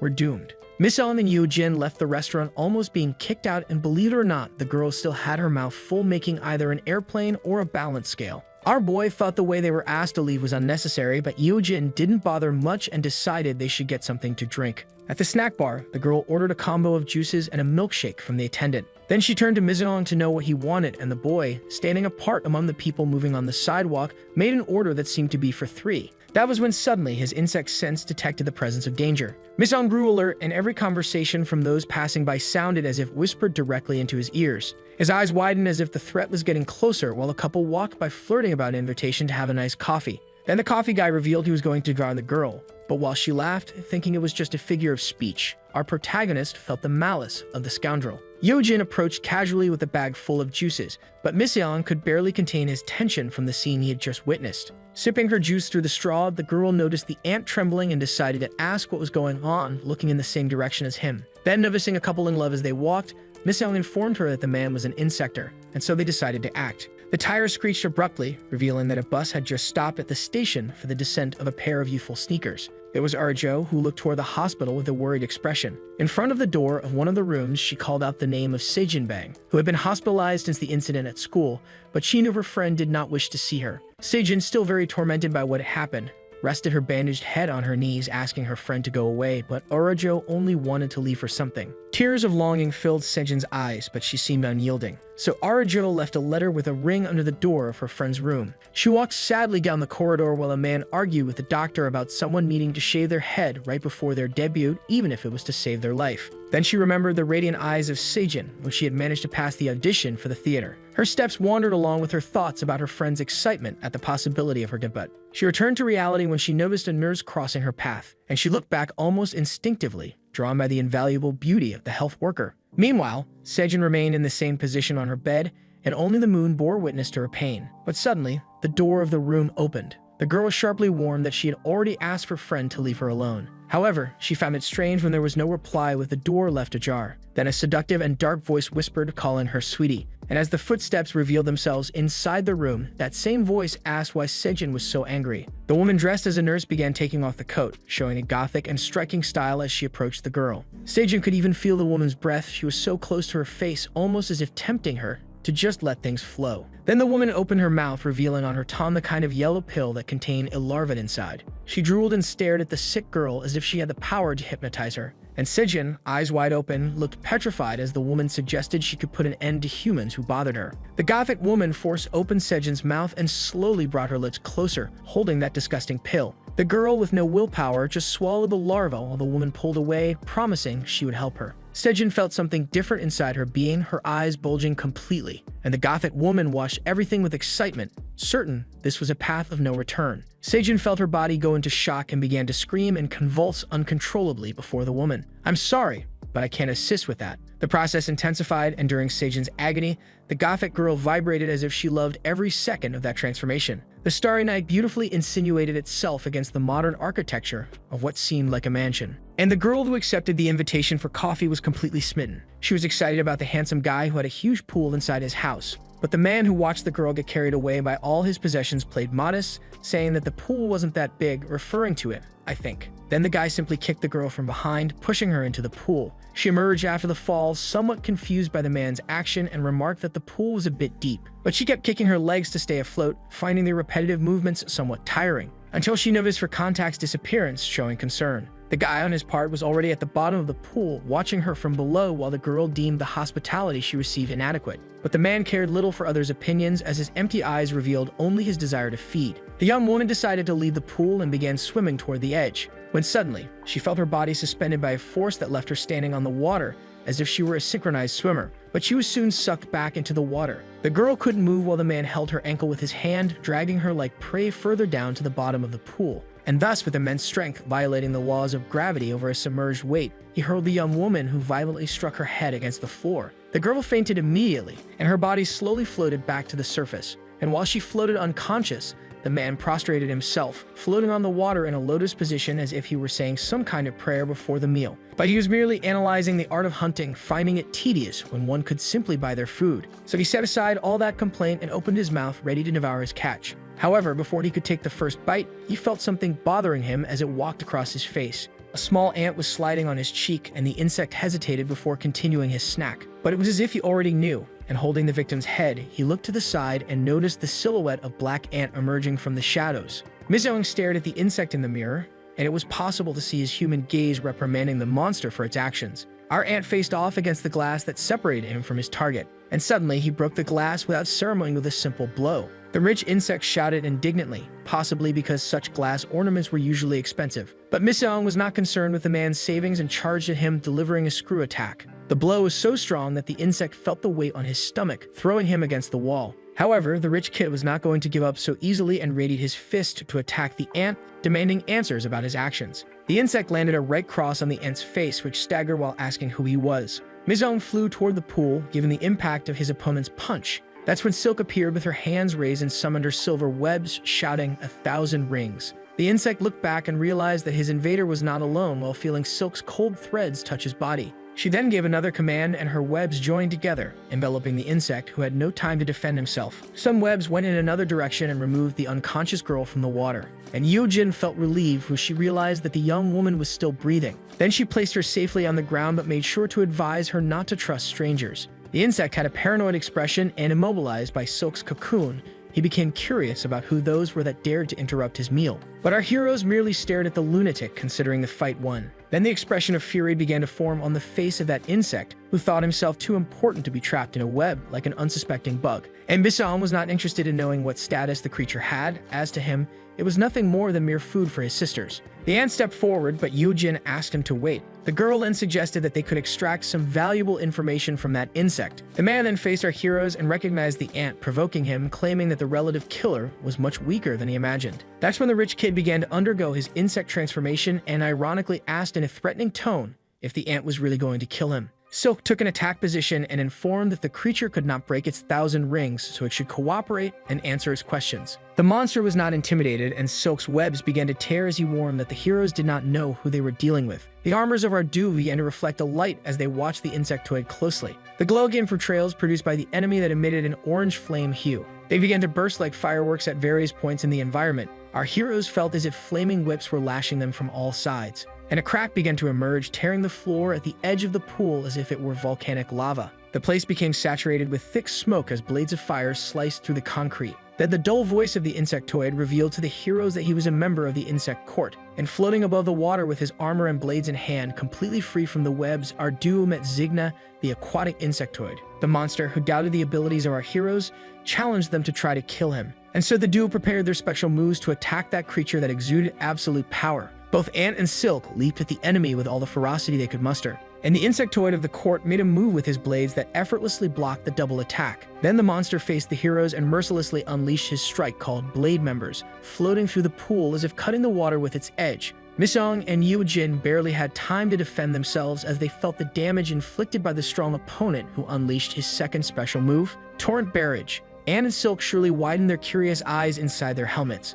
but Zigna knew exactly what was coming. Ant felt water points emerging in his armor, and as if they had a will of their own, they began to corrode his armor. Zigna, for his part, maintained his position over the water, which formed a whirlpool on its surface, and Silk flew to evade the enemy's strike, landing gracefully on her knees. Then, next to Black Ant, she deduced that the enemy had the power to control water, and she realized, observing him gliding over the pool, that the water-covered environment was conducive to his killing spree. Yojin was indignant at the extent of Zigna's power, but Miseong did not listen to her and charged once again at the insectoid. With a plan in mind, he asked Silk to cover the water with her webs. Reluctantly, she placed her fingers over the water, producing her webs, but thought it madness for Ant to get too close to the opponent. Our protagonist glided over the water, wishing more than ever to access the power of the red ant again. Meanwhile, Zigna watched Miseong approach with his guard down, and effortlessly, with just a vertical strike, he tore a piece from the horn of our hero's helmet. Black Ant still threw a cross punch towards the opponent, but he knew he first had to deal with Zigna's blades. For the attacks of those weapons caused immeasurable damage,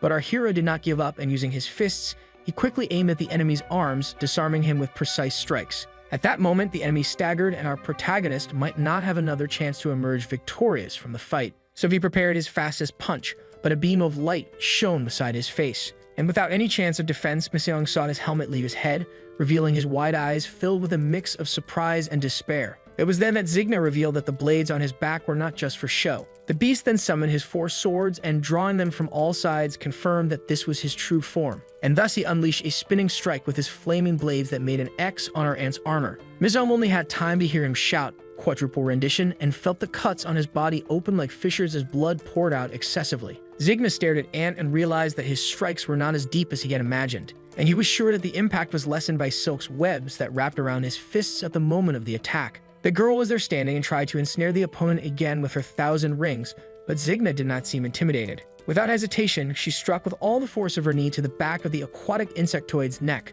He felt something break from the brutality of our girl's blow, but Zigna was over the water and manipulated a wave in the shape of a spear towards our heroine, causing her to release him promptly. And even feeling the pain of the blow in his body, he managed to disarm a blade from the insect with the threads he had left. Then our ant appeared again and caught the flaming sword still in the air, which left Zigna for the first time not knowing what to do. The insect still looked at our hero to utter pejorative words, but he didn't have time to finish as Miseong drove the blade into his chest, making him taste his own poison. The enemy was not going to surrender so easily, and so he delivered a sideways blow with the blade he held in his right hand while raging at our hero. And Miseong instinctively raised his arm to block the blow, but felt the heat of the sword penetrate his armor. He tried to resist as much as he could because everything would depend on his attribute of truculence, and amid the clash, Miseong shouted, "Celebration." His ants received the call like a horn leading the cattle in a stampede, and thus they swiftly moved toward the blade lodged in the enemy with a single purpose. Zigna let out a roar of pain and despair as the ants began to penetrate his wound. They consumed him from the inside out. The insect experienced a pain never felt before,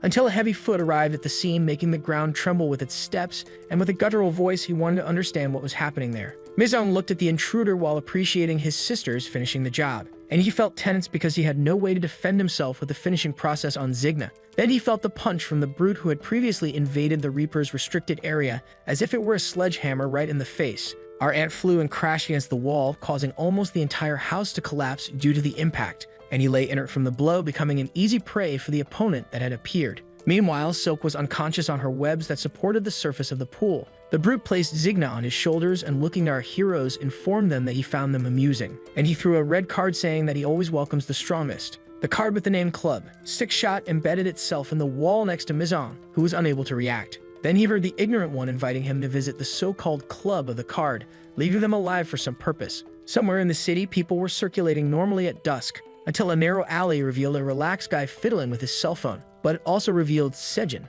who was walking with her mask on her face and her head covered by the hood of her jacket. The guy saw the girl approaching him and, somewhat apprehensive, tried to be polite by greeting her. However, upon realizing that Sejin was a teenage student, he felt more relieved, even though he sensed his face flush with shock. The guy, who was a bit older, felt a certain malice in the air, and he wanted to know if Sejin was interested in going to a more private place, but the girl replied curtly that she was not. She took a few steps forward and, analyzing the guy, informed him that she would do what she had in mind right there. She removed her mask and, showing her beautiful face, asked if he was okay with it, to which the guy, feeling he had hit the jackpot, made no objections. Sejin then stood on her tiptoes and planted a kiss on the stud she deemed irresistible due to the girl's swift advance, but then his sweat, which had previously been from nervousness, turned to worry, and he widened his eyes as Sejin kissed him. Sejin's gaze, which had once been full of life and dreams, now appeared empty and neutral, as if no trace of her true self remained. The guy couldn't move while kissing her and felt for a moment compelled to swallow something he didn't know what it was. He began to roll his eyes and his face turned increasingly red as if he couldn't breathe. Then he was pushed back, lifeless, like a yogurt cup that had been completely eaten from the inside and discarded in the trash. Sejin revealed herself in her macabre insect form with a huge tongue full of fangs, still thirsty, while the guy lay sprawled on the floor. It was then that the goth girl, who seemed to have observed everything, asked if Sejin had enjoyed her meal. The woman embraced Sejin as if she were a younger sister and wanted to know how the girl felt about her first prey. And Sejin, licking her lips, replied contentedly that she found it delicious. The subway was speeding along the tracks while inside, a man was visibly in conflict. He kept repeating to himself that he was hungry all the time, as some passengers looked at him suspiciously. The man's face was one of distress, while some aspects of his features hinted at a possible insect transformation. The train moved along without any suspicion of imminent danger, and that man in a suit standing before so many passengers only thought about eating. Until suddenly, his monstrous side spoke louder, and he opened his mouth, revealing the fangs forming on his tongue, just like what happened to Sejin. And so he began to make his way through the passengers with the living member moving inside him. Those who were not attacked despaired at the scene they witnessed,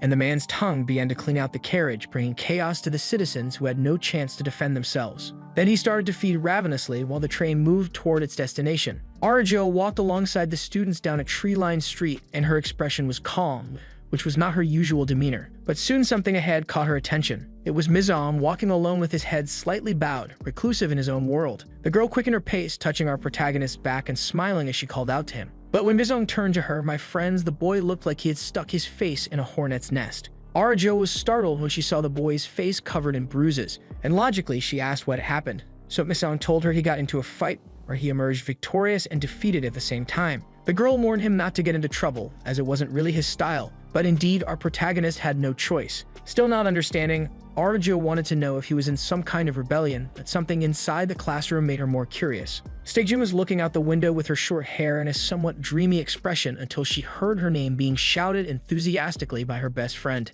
Arajo jumped over to the girl with excitement to give her a strong hug, and with tears in her eyes, she wanted to know everything Sejin had been through since she never received visitors. Then Sejin lied and scratched her head, indicating that she felt a bit embarrassed about her hair. But Arajo complimented her friend's haircut and noticed that she was wearing the bracelet she had left for her under the door during her last attempt to visit the hospital. Mijum, all beaten up, passed by the girl and gave her a sidelong glance while Era informed that he was also in the new class with them. Sejin turned to an empty desk and asked if she could sit there, but Era warned her that it was Yujin's Spot, the tough girl of the class who usually left after roll call. But on that specific day, the tough girl had stayed home, and lying on a mat wrapped in bandages, she was recovering from the last battle. Yojin felt her ear itch and was sure someone was talking about her. Then suddenly her phone vibrated just as she had closed her eyes to take another nap, and she saw that Miss Young had replied to her message, informing her that he was at school, which made the girl deduce that the boy was a machine. She turned on the mat, staring at the card they received from the brute, and blamed herself for missing roll call. But that name, Club, 6-Shot, written in gold on the red card, piqued her curiosity. At school, Suryang was incredulous to see Sejin, the school's artist, in the classroom and said he almost didn't recognize her because of her hair. Then he approached and teased her, asking how her head was, but Arajo, noticing the boy's foolishness, suggested to her friend that they go somewhere else. It was then that the annoying boy saw the scar on Sejin's neck and commented on how horrible it was, simulating empathy for her pain. The girl began to lose her patience as the boy wouldn't stop talking nonsense about the moment he ran to save himself on the day of the incident. And with the most shameless face in the world, he even mentioned that she shouldn't feel bad since she had survived. That was the breaking point for Sejin, who was still learning to control her instincts, and her eyes shone as if the monster within her was about to explode. Mizung's senses activated, detecting the presence of an enemy. However, suddenly, Arajo delivered a right cross to Suryang, and the boy had no time to react to the blow. His glasses flew off his face and landed on the ground, declaring the KO. Sejin struggled to control her rage, which would culminate in revealing what she had become. And Arajo, furious, shouted at Suryang that he should kneel and beg for forgiveness for his behavior. Reminding the boy that he had pushed Sejin to save his own life, she ordered him to apologize to her friend immediately. Suryang widened her eyes, perhaps out of shame as she recalled the fateful day, and scratching her cheek from the force of the blow, she made her apology. The boy picked up the glasses from the floor and distanced himself, grumbling, while Miss Young watched her friends support each other after the incident. But our protagonist felt the presence of danger lurking in the classroom once again. He looked in the direction of the girls, realizing it wasn't exactly as if an insectoid was there. But his perception pointed to Sejin as something mysterious and harmful. It was as if the girl exuded an irregular and dangerous aura to everyone. Meanwhile, on the train where the insectoid had made a feast, its transformation, which resembled a disgusting and giant caterpillar, consumed its vast banquet, until the doors of the carriage opened and an agent from the insect reapers appeared ready to do his job. This was Cowell, a member of the combat unit known as the Loco Brothers, who cautiously entered the carriage with his machine gun in hand, taking in the mess. The disgusting creature moved with its fang-like tongue, ready to attack anyone in front of it. Ko was astonished by the creature's form and asked if the other team member accompanying him was seeing what he had found. The other member, his older brother Lo, entered the carriage with his scimitar in hand and judged that the creature looked like a larva. The brothers conversed, trying to understand what it was while the bizarre creature moved aggressively, surrounded by the agents. Lo informed that they shouldn't kill it, but rather capture it for scientists to discover its origin. Then suddenly, the creature turned to the older brother and attacked him with its fangs bared. But Ko promptly plunged a laser blade into the creature's neck, which reared up in pain. The agent immediately positioned his machine gun and fired mercilessly at the monster. Lo, observing his brother's movements, reminded him that they should take the creature in good condition for analysis. And violently, he felt the animal's tail hit his chest, sending him flying several meters back, crashing against the door that separated the carriages. Lo lay sprawled among the shattered glass, unable to get up immediately from the force of the impact, and Ko shouted for his brother, worried about the damage he might have suffered. The creature turned to the younger brother, determined to devour him. But the guy was tough and informed that the big creature would need more than that to take him down. And with extreme strength, he lifted the giant larva, roaring that he wasn't weak like his older brother. That's when Lo recovered and jumped onto the creature, slicing it in half with his blade. Ko held the half of the creature as if it were a tree trunk, and Lo sarcastically asked who the weak one was now. While cleaning himself, the younger brother commented on what had happened with the narrative of taking the monster in good condition. But for Lo, given the circumstances, half of the creature was already more than enough. Then the older brother spotted something that impressed him. A small yellow larva emerged from the creature and began to crawl on the floor until it turned to the agents as if staring at them with its 5 red eyes. Then suddenly, it leaped onto Lo, who felt his forehead pushed back by the attack of that small worm. The agent began to tremble and writhe while the younger brother tried to figure out what was happening. Lo suddenly informed that he was fine, but the larva was moving inside his forehead as if controlling his actions, and thus the man indicated that they should return to the laboratory. Surrounded by gray, jagged mountains, a large building rose with unique architecture where Sector B of the Insect Reapers operated, a spacious place where various employees moved about, aware of their duties. And it was to this building that the local brothers brought the remnants of that giant larva, certain that the doctor would be surprised by the find. Then someone jokingly said that the old doctor was dying, and Ko looked to the side somewhat suspiciously. Tae and Sam were near the corridor with their dirty clothes, and although they already knew about the larva they had captured, they felt happy to find the local brothers. Ko stopped in front of Tae and said they could have arrived faster if they hadn't stopped along the way, and the latter wanted to know why they did so during work. He also asked ironically why the larva was cut in half and made a joke that they had found the burden too heavy. Then Sam started to laugh when his partner informed that they arrived at the building with their giant larva in perfect condition. Lo dragged his half without saying anything and deliberately bumped into Ta, who made a point of boasting about his own team at the expense of the brothers. The Ta stick fell to the ground with a shove, and the agents looked at the man who didn't take the joke well, so Ko informed that he remained silent the entire trip. In the dissection lab, other agents were working on the whole larva, while talking about the other monster that the local brothers had captured. The scientists analyzed the yellow larva, holding it with tweezers, noting how bizarre it was, and then poured it into a container that held a green liquid. At school, the students were paying attention in class until the bell rang, signaling the end of another school day. Then everyone started to say their goodbyes while Sejin packed her materials without any sign of hurry. Arajo approached her friend and asked if she was going home, and Sejin looked at her without saying anything. To try to revive old habits, Arajo suggested that they go for a snack, and so they arrived at a place called Hot Pot. A beautiful meal lay steaming on the tray, and Sejin stared at the dish without showing any enthusiasm. Then she asked why Miss Young had come along with them, but the boy didn't seem to care, and Arajo tried to explain his presence. The boy chewed calmly while fixing his gaze on the girl, who was also staring at him openly. Arajo, in turn, was sweating nervously, not knowing what to do in that awkward situation where the two seemed to be shooting rays at each other. She decided to break the ice by suggesting they start eating, and she tried to be funny by making rolls with her piece of meat, which didn't seem to surprise Sejin much. After the meal, the three walked down the street while Arajo recounted the day Yoojin kicked Soo-young right in the stomach. For a moment, Sejin smiled like in the old days when she had dreams and a zest for life. Then her phone rang, transforming that momentary expression of peace into a troubled look. And so she decided to say goodbye to Era, who was radiant for having gone out with her friend again. The two said their goodbyes, and Miss Ong continued walking with Arajo on their way home. As Sejin walked with her scar on her neck exposed, our protagonist followed her with his eyes, knowing that something strange loomed over the girl. Arajo and Miss Ong walked calmly, and the girl felt satisfied with her friend's progress given what she had faced, planning to go out with her again the next day. The girl remembered something and stopped for a moment. She had forgotten the hand in the history assignment that was due the next day for Sejin, so she decided to go back the way she came to deliver it, and Miss Young showed a look of concern. Arajo apologized to the boy and headed in the opposite direction, but Miss Young instinctively grabbed her by the arm. Arajo turned back with a jerk, not understanding why the boy acted that way, and Miss Young, even restrained, asked her not to go near her friend. Sejin was on the phone talking to someone who said they were in a white car. That car soon parked, and an older man with glasses began waving with a smile plastered on his face. The girl approached, and the driver indicated for her to get into the vehicle. Then Sejin licked her lips because she knew that her next true meal was there.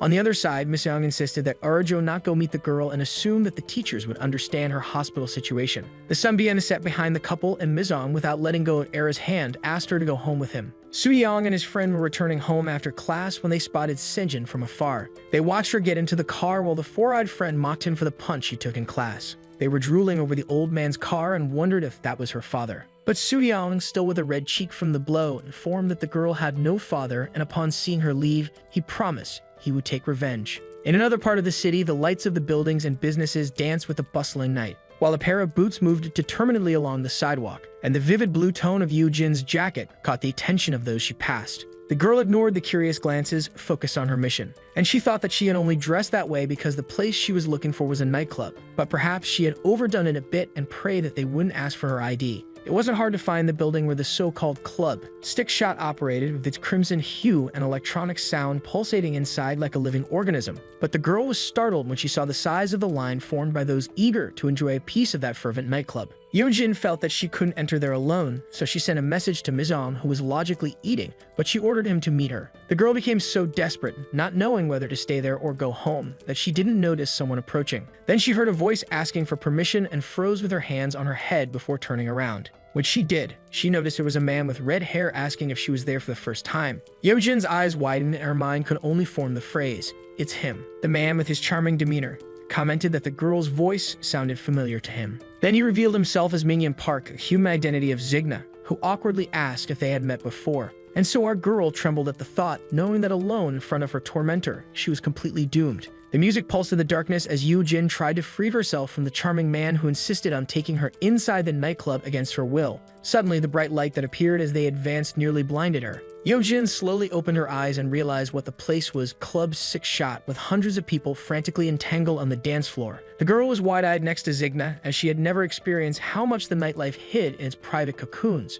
Her eyes glazed over, feeling drawn to the glow of the spinning disco ball that reflected all the glamour of the place. Zigna, noticing the young woman's fascination, redundantly asked if she was satisfied to have gotten in. But Yoo-jin only had eyes for the spinning ball and took a few steps forward, trying to touch it, as her condition as a silkworm inherently brought an attraction to light. She knew she needed to concentrate, but that light was determined to make her lose everything. Yoo-jin commented that she was enchanted by what she saw, and the handsome man took the opportunity to give her a basic pickup line, saying she was the most charming thing around. The girl looked at those people dancing and knew it was just a distraction to camouflage the existence of the insect court she was trying to infiltrate. So she put her hand inside her jacket and decided to take a risk since she had come this far. She pulled out the red card from her inner pocket and showed it to Zigna with a sensual air, informing him that she had received an invitation. Zigna looked at her without surprise, as if he had been expecting this moment, and from that vantage point where they observed the people, he said he would take her where the real fun happened. The man guided her through a wide corridor and warned that they were almost at their destination upon noticing the girl's restlessness.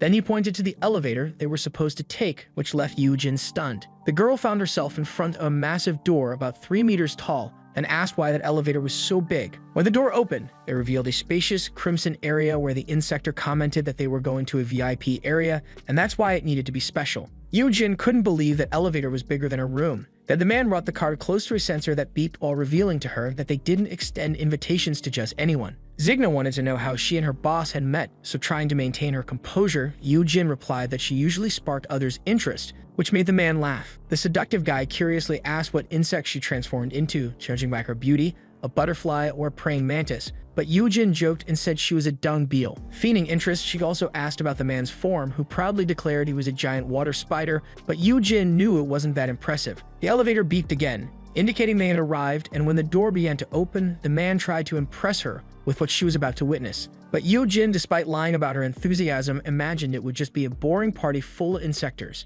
And suddenly, she found herself wide-eyed again at what she was witnessing. A crowd of humans and insectors together, shouting fervently as if they were watching something vibrant and violent. And indeed, inside an arena, a fight was breaking out between one insector and several humans with weapons in hand, for this was the true lawless frontier. The visibly excited audience shouted and cheered for their bets in that coliseum design within the building that pulsed with the reputation of a nightclub on its surface. And while Zigna welcomed the girl to the VIP area, Yujin saw a bald man with an eye patch piercing the jugular of some random insector. It was something new for her, of all those people celebrating alongside the humans attacking the creature in the middle of the arena without compassion. The destruction showed that it was a lawless place with growls and the clinking of blades everywhere. Yujin couldn't blink, and suddenly a giant creature named Goliath Beetle appeared in the arena, ready to play. The creature let out a scream that echoed like thunder, uttering the name Zack, and began crushing the humans in its path. The insect audience shouted Zack's name as if the monster were an indestructible celebrity of that hostile world. Faced with everything she had discovered so far, Yujin could only ask why the humans were in that condition, and Zigna confessed that it was not the reaction he expected. He wanted to know if that wasn't her scene, but the girl was stunned to see humans and insectors betting together in a real battle. She could only think about how disgusting it all was while Zack, the queen of the insectors, knocked down all her opponents to the delight of the crowd present. Then Zigna explained, next to incredulous Yujin, that Queen Zack was the face of the lawless frontier, a being of unmatched strength, although there were exceptions. It was then that the giant creature let out a scream, and a hole formed at the height of its stomach. From there, an orange shell emerged and prostrated itself before Zack, revealing an insector that had just inflicted serious damage on her. Zigna seemed worried upon noticing the arrival of the fighter challenging Queen Zack, as if it weren't the first time he had seen him. He recalled that he had asked him to take it easy, but the insector, believing himself to be the victor, demanded his money while the audience shouted to finish off Queen Zack. Yujin commented that it was nothing but barbarism and wanted to know what the point of it all was, so Zigna decided to explain, somewhat frustrated with the girl's attitude. He said that humans were merely entertainment for the glory of the insectors while they watched the fighter celebrate his apparent victory. Yujin asked what glory he was referring to, and Zigna continued that every insector's desire was to be part of the court that commanded them. But he also explained to the girl that it wasn't that easy, as the ideology of the species carried the same weight as brute strength for those who were chosen. And Yujin stared at Zigna, presuming that he might have gone through this repugnant trial himself. Then the man commented that there was another way to associate with the insector court, and pulled out the envelope containing the yellow larva that had been compromising the humans. He handed it to Yujin, who still didn't know about the existence of that profane method. It was then that a voice called for Zigna at the moment of his approach. An insector butler informed him that the boss was waiting for him in his office, and Zigna, visibly distressed, complained that the man had scared his client. He then turned to Yujin, intending to finish that peculiar conversation. But the girl had already moved closer to the elevator, with the perfect excuse to leave that place. And Zigna watched her leave, not understanding the reason for her behavior. He asked where the girl was going, and Yujin lied, saying she needed to go to the bathroom. Then the door closed before he could stop her. Yujin slumped in the elevator, feeling powerless in light of everything she had discovered, and vowed to kill Mizeong for leaving her to act alone in the investigation. Zigna was frustrated with his failed attempt, and while trying to process the failure, the butler alerted him that the boss was waiting for him. And that was the last straw for Zigna, who without hesitation, with one swift movement, decapitated the employee to send his head elsewhere. Then, seeing his hand dirty with the man's internal liquid, he impatiently replied that he was already going. The next day, the school awoke with its students arriving little by little, and Yujin, visibly exhausted, leaned against the classroom door with a face that suggested she had faced a difficult night. She shouted Mizeong's name, who looked at her while sucking on a lollipop near the window. Without thinking twice, the girl kicked in the direction of our protagonist, who dodged with little difficulty. She threw other blows with her bag, and Mizeong evaded them all while listening to her rant indignantly about him not having come to meet her the night before. After the futile attempts, the girl put her hands on her knees out of breath and said that she had obtained important information for our sweet-toothed devourer. However, two students were gossiping at their desks, and Yujin looked back, asking if something different was happening. At that moment, Arjo and Sejin entered the classroom, and murmurs arose from all sides about something disgusting and unusual.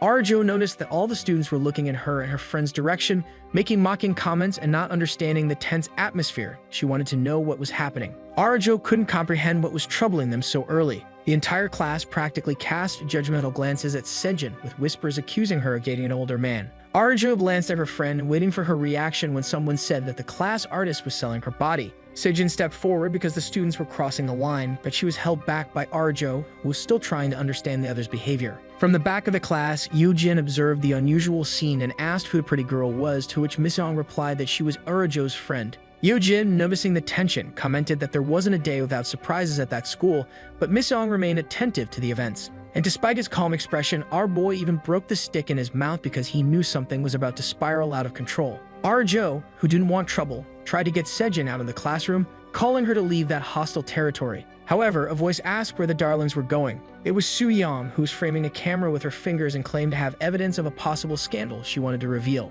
Then, in front of everyone to embarrass Sejin, she recounted seeing her getting into a fancy car with an older man, whom the friend next to her assumed was her father. However, Sooryang, as if she were a storyteller of sensational tales, informed that the girl had no father and began to laugh, drawing her own conclusions. The girls continued to listen as Sooryang deduced that the old man was a pervert, and since he was the boy with the bravery medal, he needed to dig deeper. So she continued that she took a taxi to follow her and showed her friends the screen of her phone, which had Sejin, the class artist, entering a hotel with the old man. And for that reason, she made an inquisitive face in front of the entire class and declared that it was a total tragedy. The boy glared at Sejin and warned in a threatening tone that it would be better for her not to blame him for ruining her future career as an artist. And rubbing her phone in her face, Sooryang said she had the necessary evidence to hinder her success. Sejin stared at him from behind the phone while absorbing the information. Yeojin, losing patience, commented that the clown was already making her nauseous and seemed ready to deal with him again. It was then that Miss Young had the feeling that danger was imminent once more. And Arjo, who seemed to gather all her strength, approached Sooryang to ask what the point of all that spectacle was.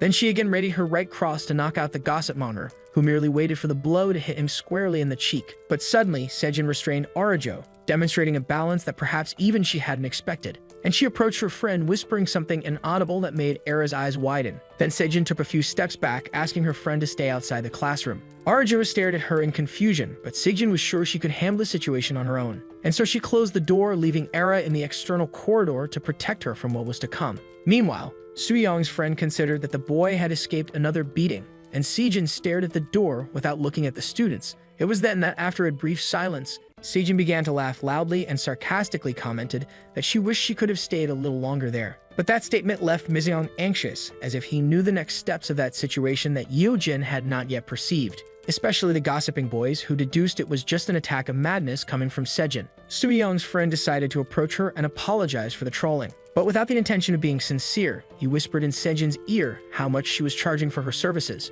Sejin felt the weight of the boy's hand on her shoulder, and as he continued to spout nonsense, the larva began to take over her being. The boy, who had no idea of the danger he was getting into, continued to mock the girl. And Sejin turned around, presenting the ongoing insect transformation process with multiple red, hungry eyes on her forehead. Yeojin and Miseong were incredulous at the revelation, as they knew exactly what would happen next. Meanwhile, Sooryang's friend nearly wet his pants upon witnessing Sejin's macabre metamorphosis before him. Then Sejin, with just a movement of her arms, landed a punch on the boy's face, sending him flying backward, knocked out. Sooryang screamed, informing everyone that the girl was an insectoid, and Sejin stared at the boy with eyes that seemed to say, "You are next." A commotion erupted, and the students began to run around the classroom, screaming in panic. Sejin watched them all as if they were pigs ready for slaughter, almost relishing in that futile movement. So she simply made her arm stretch as if it were an extension branch of her limbs and prevented one of the students from escaping. Arjo, who was outside, heard the screams and imagined what was happening inside as the legs of a desk broke through the concrete wall. Sejin had locked the door with a chair precisely to prevent Arjo from entering, who was shouting her friend's name outside. The room was now entirely hers, and none of the students would be able to escape her attack, her power. The time for revenge had come. One of the students screamed hysterically that the door was blocked and asked the heavens how they would get out of that situation. Our heroes knew they had to prevent that imminent carnage, but also pondered whether to reveal themselves in front of so many eyes. But Sejin seemed focused on his single prey and called Sooryang, who was desperately typing on her phone, perhaps trying for one more post for likes. Sejin's voice became dark and she called him imperatively, "Come here." When he heard his name, the boy whispered to the others to quickly contact the Bud Reapers. But the students were so scared that they took a step back, leaving Sooryang completely vulnerable before the insectress. Sejin then lunged her elastic arm toward the boy, grabbing him by the neck. He dropped the phone to the ground upon impact as he felt Sejin's fingers suffocating him and heard her scream that he was responsible for ruining her life. She grew increasingly furious, her transformation completing as she repeated that he was to blame. Then her fang-like tongue emerged and lunged at the boy, ready to devour him. Sooryang saw that red, venomous snake approaching her face, leaving her with no chance of survival. But a voice from the students shouted, "That's enough." And the snake's tongue stopped a few centimeters from Sooryang's face, who felt the breath of death close to her. Miseong had stepped forward among the students and, with his cold and imposing demeanor in such cases, told Sejin to stop what she was doing. Our boy approached while saying that if she went any further, she would no longer have Arajo's friendship, as if he were seeking the more conscious part of Sejin that still resided within her. At that moment, Arajo banged on the door, trying to get in to see what was happening, and Sejin was locked in an internal struggle as she looked to the side. Arajo was desperate, almost breaking down the door, and a teacher appeared in the hallway, startled by the situation. Despite the agony in his face being almost purple from asphyxiation, the celebrity boy still found the strength to curse Sejin as a disgusting insect. And showing a courage not yet seen in the boy, he directed someone to call for help because she was going to finish off everyone present. But the students ignored Soo-young's plea out of a cowardice that overshadowed their concern for the friend who was agonizing the creature's hands. The boy cursed everyone while Sejin lifted him, but without returning her focus, she turned her frustration toward Misong, insulting him while simultaneously asking for help. Misong stared at the boy who was begging for them to call the Reapers and knew that not even Soo-young deserved to end like this. Sejin was amused by the boy's desperation behind her multiple crazed eyes. Then she called Misong and confessed that she wouldn't be able to resist the urge to devour Soo-young. And looking at our protagonist, she asked Misong to take care of Arajo. It was then that suddenly her extensible arm tightened harder around Soo-young, and she asked him to listen to her carefully. Sejin remembered every moment of the incident when the boy, fleeing from the insectress, simply pushed her back, thinking only of saving his own life, and that he still came out as the hero of the day in front of reporters for having called the Bug Reapers. But in the dark hospital room, alone all that time while she recovered, the desire for revenge against the cowardly and selfish boy grew within Sejin, and she imagined him enjoying an unpunished, full life at school that had been denied to her. Sejin felt alone and unable to imagine Soo-young laughing and having fun. Her tears were the only witnesses to her pain, and when she gathered the strength to return, she still had to deal with the judgments of that infamous boy who didn't know half of what she had been through. Sejin then concluded that Soo-young had dug his own grave and confessed that she didn't feel bad about having to end him once and for all. Then the girl brought her arm to her backpack and revealed that she wouldn't end the boy's life without pain. Suddenly, Sejin's hand was filled with yellow larvae, and she promised that she would make Soo-young suffer as she had. Our heroes lay in wait, and Misong wondered what that was, but Yeojin already had an idea. Sejin's insect-like hand grabbed Soo-young by the cheek, forcing him to open his mouth. And with determination, she informed him that she would only grant him death at the height of his suffering. Soo-young, who was on the ground, tried to push her away with his legs, but Sejin's strength was overwhelming. Desperate, the boy begged for his life, wishing to know why she was doing this while his mouth was forced open against his will. The boy's glasses reflected that disgusting larva, and they cascaded down into his mouth. A sense of wickedness overtook Sejin as she ordered the boy to swallow it all. Soo-young felt those creatures consume his body as his veins began to bulge involuntarily. His body exhibited the usual shock that this process caused while the pain consumed him entirely. The number of larvae was so absurd that Soo-young began to transform rapidly, his body stretching in all directions. The students were perplexed by what they saw next to Yeojin, who was somewhat stunned, and he remembered Zigna with the same larva in hand the night before. Soo-young writhed as he took on a bizarre form, but Sejin watched in ecstasy as the boy no longer responded for himself, and relaxed beside him. She wanted to know how he felt about becoming what he so despised. Sejin had a relieved expression and judged that this was the boy's true form due to his lack of empathy for others. It was then that someone knocked harder on the door and ordered it to be opened, and Misong, who was observing everything, felt helpless as he did not want to reveal his secret identity. The school principal threatened that the students should open it immediately, and Arajo waited with the feeling that a great danger was looming over everyone in the classroom. Sejin stared at Misong and said he would like to say goodbye to Era, but assumed it would be better to never speak to his friend again. And with sincerity and even deep sadness, the girl commented that now she was an enemy of humanity. Then she threw her body back through the window and left the school, aware that she would never be the pop star she had always dreamed of. Misong watched her leave but did not move, and as she flew through the window, the chair that had been blocking the classroom door came loose and fell on the unconscious student near the entrance. He woke up somewhat dazed with a swollen cheek as the door opened. The principal stormed in, shouting alongside Era, but the student on the floor was more concerned with the monster in front of him that growled and grunted grotesquely in front of everyone. The principal was stunned to realize that another insectoid was in his school, and the student who had just woken up mistakenly reported that it was Sejin, which made Arajo's eyes widen in disbelief. Despite the chaos, the boy grabbed his phone and shouted that it was his turn to earn a bravery medal. But Arajo snatched the device from the boy's hand in an attempt to protect her friend's privacy. Ara and the boy practically fought over who would keep the phone while he explained that they should call the insect reapers. Then the device slipped, and that movement seemed to catch the attention of the bizarre creature that Soo-young had transformed into. The phone was on speaker and completed the call to the reapers, where someone on the other end asked how they could help. The voice on the line informed that it was directed to the department reporting the presence of an insectoid. Then Soo-young, in his grotesque form, began to regain his consciousness, and he became tense when he realized that the silhouette of his shadow was misshapen. It was then that he approached the window and saw the reflection of his monstrous face in disbelief. The boy, now a larva, broke the glass of the window in fury, but the shards scattered on the floor confirmed something he had never imagined. He was an insectoid. In despair and rage, Soo-young began to flail his enormous limbs in an attempt to rid himself of that bizarre appearance, and he started to destroy everything around him without concern for the students in the classroom. Arajo remained paralyzed, still processing the chaos that was engulfing her class. and without the strength to defend herself, she barely saw when Mizong threw himself to protect her from the attack of that enraged creature. Sudiang could not accept his new reality and screamed to the heavens that it was all just a dream.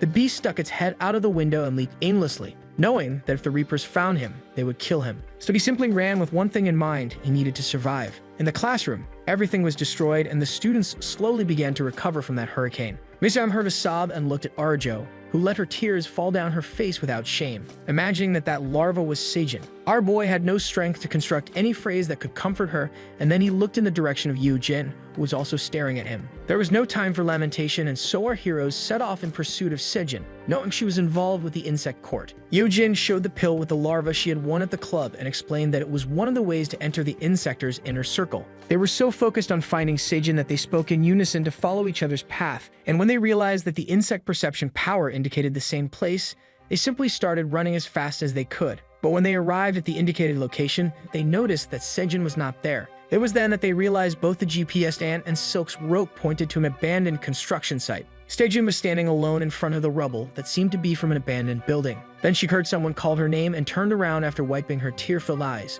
Misong and Yu Jin approached the girl wanting to speak in a peaceful tone. But our heroes heard a harsh voice in the air asking if they were the ones who had made Seijin cry. The girl looked at the invisible person comforting her and tried to explain who the newcomers were. But the Gothic woman dropped her camouflage and, interrupting Seijin, spoke in an intimidating tone that she didn't like when someone messed with her own. Then she glared at our heroes and more aggressively asked again which of the two had made her baby cry. At that moment, Yu Jin tried to ease the tension and explain that they only wanted to talk to Seijin, and the girl looked at her mentor with an expression that she didn't want a war with her classmates. It was then that suddenly Hannah, the Gothic insector, disappeared before everyone, using her camouflage ability again. Then quick footsteps echoed on the sandy ground and our heroes began to look around. And Hannah suddenly reappeared, delivering a flying kick to Mizong at stomach height. The boy slid back a few meters from the blow, and the woman, not in the mood for games, clenched her fists, preparing another strike, this time towards Yu Jin, who only had time to cross her arms to block the punch. But the woman softened the blow and stared at Yu Jin as if admiring her up close.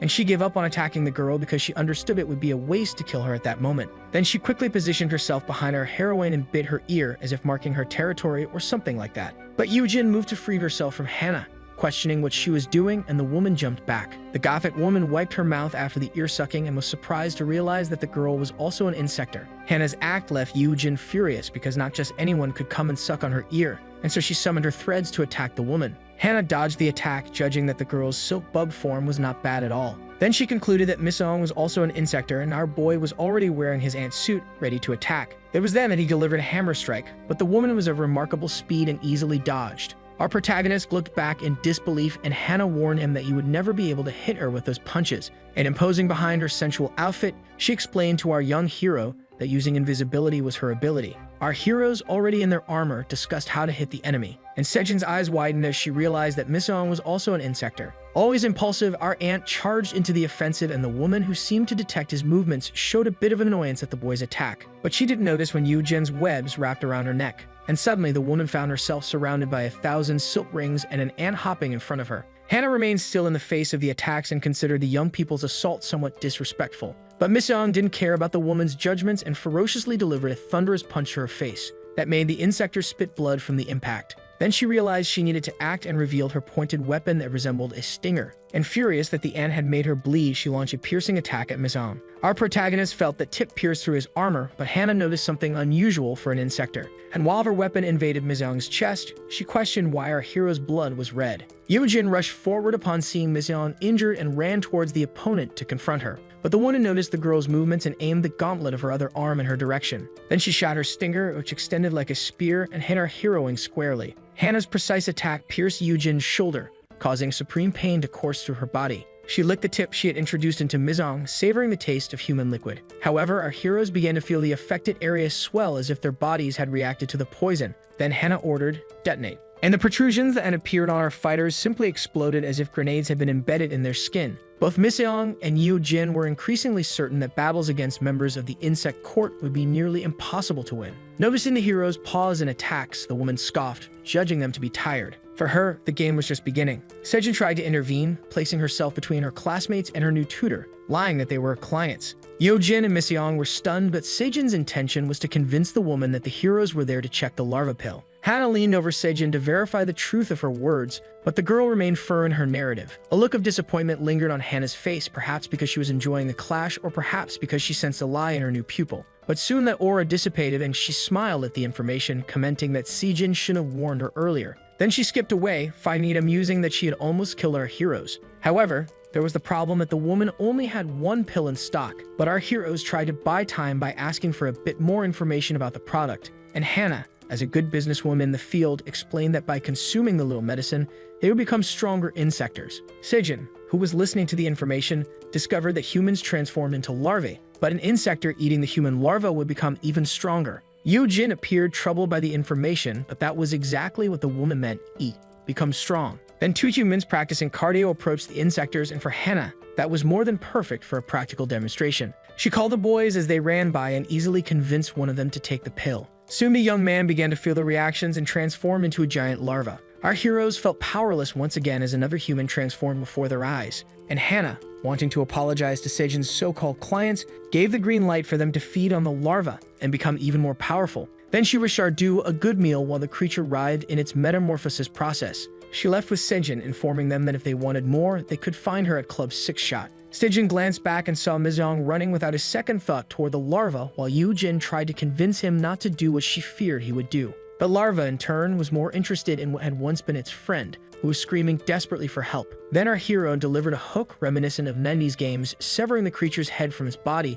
still with its mouth open, hungry for flesh. He then smashed the creature, driving it into the ground. Yoo-jin's eyes widened as she realized that Mizong was obsessed with the dead larva before him. And while our protagonist prepared to launch his ants at the feast, the girl frantically tried to stop him. The citizen who saw his friend turn into a monster and suddenly be torn apart by the ant observed in shock as the insectors debated whether to eat or not eat. That was the question. But Mizong felt he needed to test the larva to know the reality of the power mentioned by Hannah. So he commanded his sisters, celebration. And the ants left his body, heading toward the creature voraciously. The celebration had begun, and Yoo-jin was indignant at Mizong's attitude. But our protagonist remained still, watching his ants finish the job. The citizen was in shock as all those insects consumed his friend. Yoo-jin tried to argue that the boy could wait since there were still human traces in the victim's consciousness, but Mizong replied curtly that he was no longer human. Indignant, Yoo-jin said that it was wrong and that Mizong was behaving like the other insectors in the pursuit of power. Then she compared him to the members of the insect court, and the boy looked at her seriously, asking her to shut up and watch.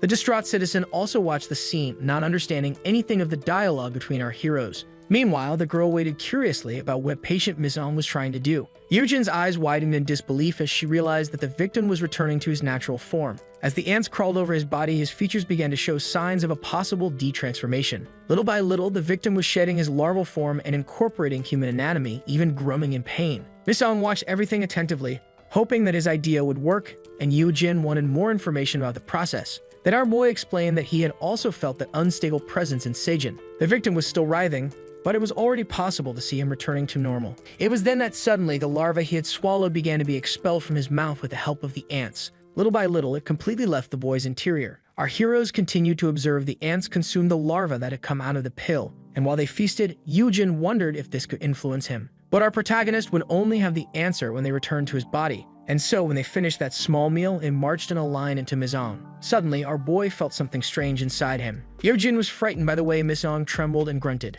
Then, worried about what might happen, he ordered the girl to step back as soon as possible. And Mizong felt an immense pain radiate through his body, unsure if he could contain that sensation. The pounding bass echoed on another night at the famous Club 6 Shot. While the sound was muffled by a glass wall in a spacious room where a relaxed man poured a bottle of champagne surrounded by women and a security guard. The man pulled his mouth away from the bottle and imperatively authorized that the woman be allowed to enter. Complaining about the procedure, Hannah appeared accompanied by Sejin, stating that she didn't need permission to be there. But the giant, surrounded by beautiful girls and known as Daejun Gong, retorted that he was the boss of that joint and deserved respect. However, the woman didn't seem to take much notice and went straight to the bucket to grab a bottle of sparkling wine. Hannah, feeling at ease, poured the bottle into her mouth without any shame and then offered it to Sejin, who declined, remaining composed. The big guy, noticing a wound on Hannah's arm, asked if she had been in a fight, but the woman curtly replied that it was just business. But she commented that young people are aggressive, so the brute suggested they be invited to participate in the lawless frontier arena,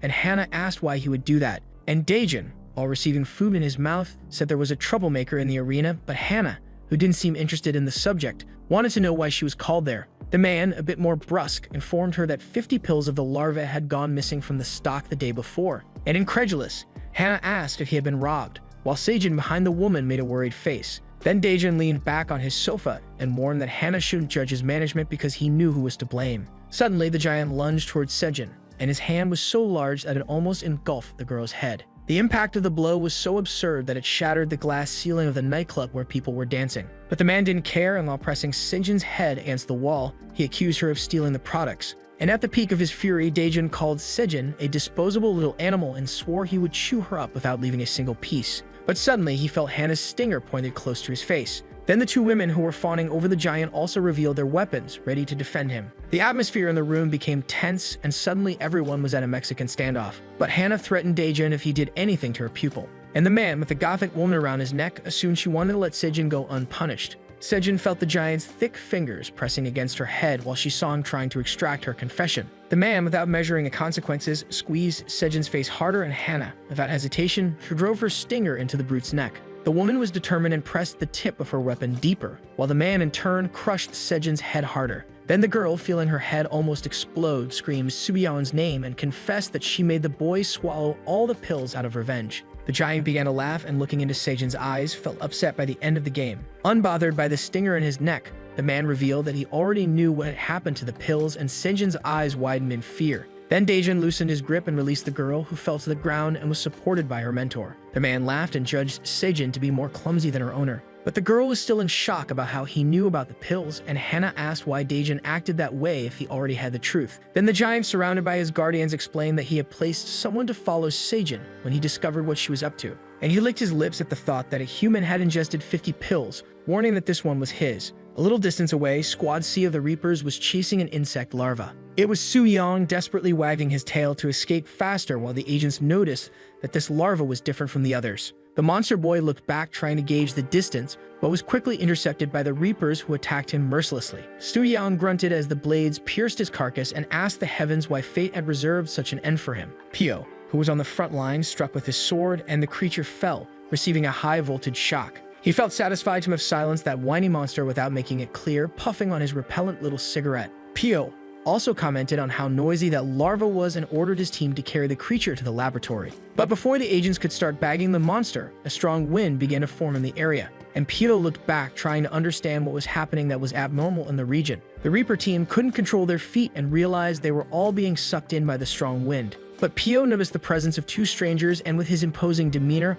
wanted to know who the intruders were. And to his misfortune, it was Zigna, who ordered someone with his half-smile to grab the package, as he was very strong. This someone, absorbing the chief's order, was sure that the moment to fight had arrived. Then a crouched boy revealed himself next to Zigna, eager to quickly fulfill his mission. The wind produced by the boy created quicksand that trapped some agents. Then Pio sheathed his sword, which, when locked in the scabbard, lit up a red light on the Reaper's emblem. Zigna and the boy were curious about the man's behavior, and seeing him smoke his little cigarette nonchalantly, they wondered why he wasn't fighting. The man took a puff upward, and one of his team members shouted, "Sir!" The desperate bald agents said they were being sucked in too quickly, and therefore had little time. The leader of Squad C then looked ahead and wondered why an antlion was different from the larva they were pursuing. Then the emblem of the Reapers on the sword's scabbard turned green, as if indicating it was ready to be used. And Pio, staring at the insectors, was eager to discover the difference. The insect boy stared back at Pio, trying to understand why the man wasn't helping his agents and underestimated his strength. The members of the Reapers continued to be buried and scream in distress,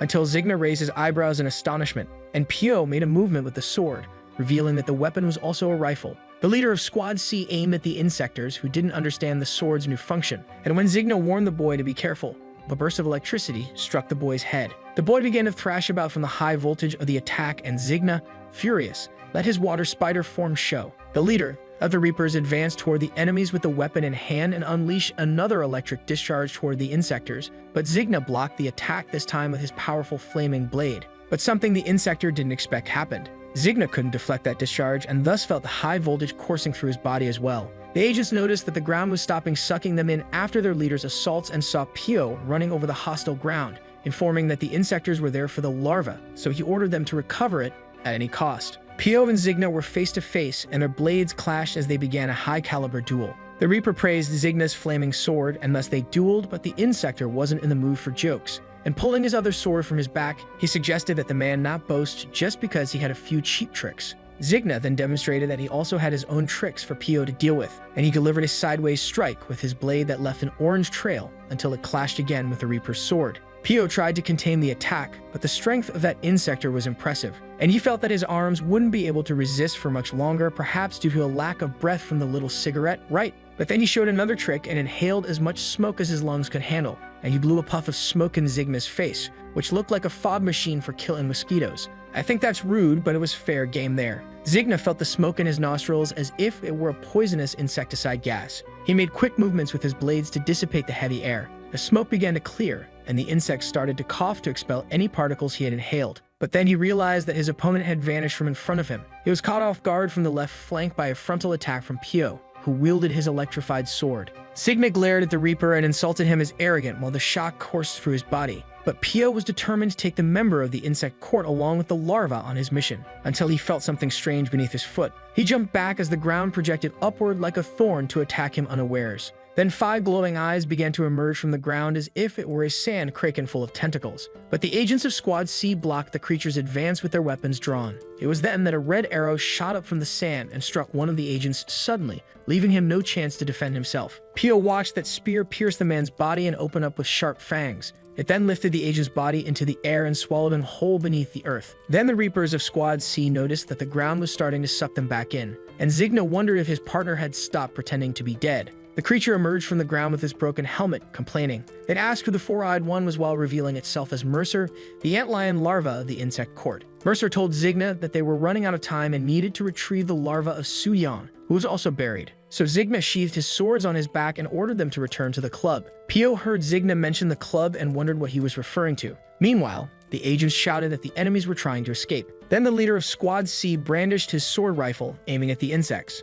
However, he noticed that the weapon's battery was dead. Squad C realized that the buildings around them were collapsing. Then the voice of the antlion commanded the ground to sink, causing the structure of everything around to start shaking. And with everything falling apart, the Reapers decided to flee the area before they were hit. But Pio ran in the opposite direction while the agents begged him not to do that. Zigna noticed the man's movement and scoffed at such insolence. And while the squad leader dodged the debris, the antlion seemed irritated by the man's insistence. The insect manipulated rocks and mud towards Pio, who was ultimately saved by the bald agent who was still alive. The creature submerged back into the sandy terrain and threatened that if it saw Pio again, it would kill him. This time, the man did not attack and watched as the creature disappeared into the ground. Pio and his agents remained still, perhaps frustrated by the failure of the mission. Then he ordered his men to investigate every nightclub in the area because he was going to start the hunt. The tracks of the black ant lingered over the dark night that was beginning. Meanwhile, an insect with cockroach traits was running at full speed. And to make matters worse, our hero seemed to be on its tail. But the creature, which had not yet noticed our protagonist's presence,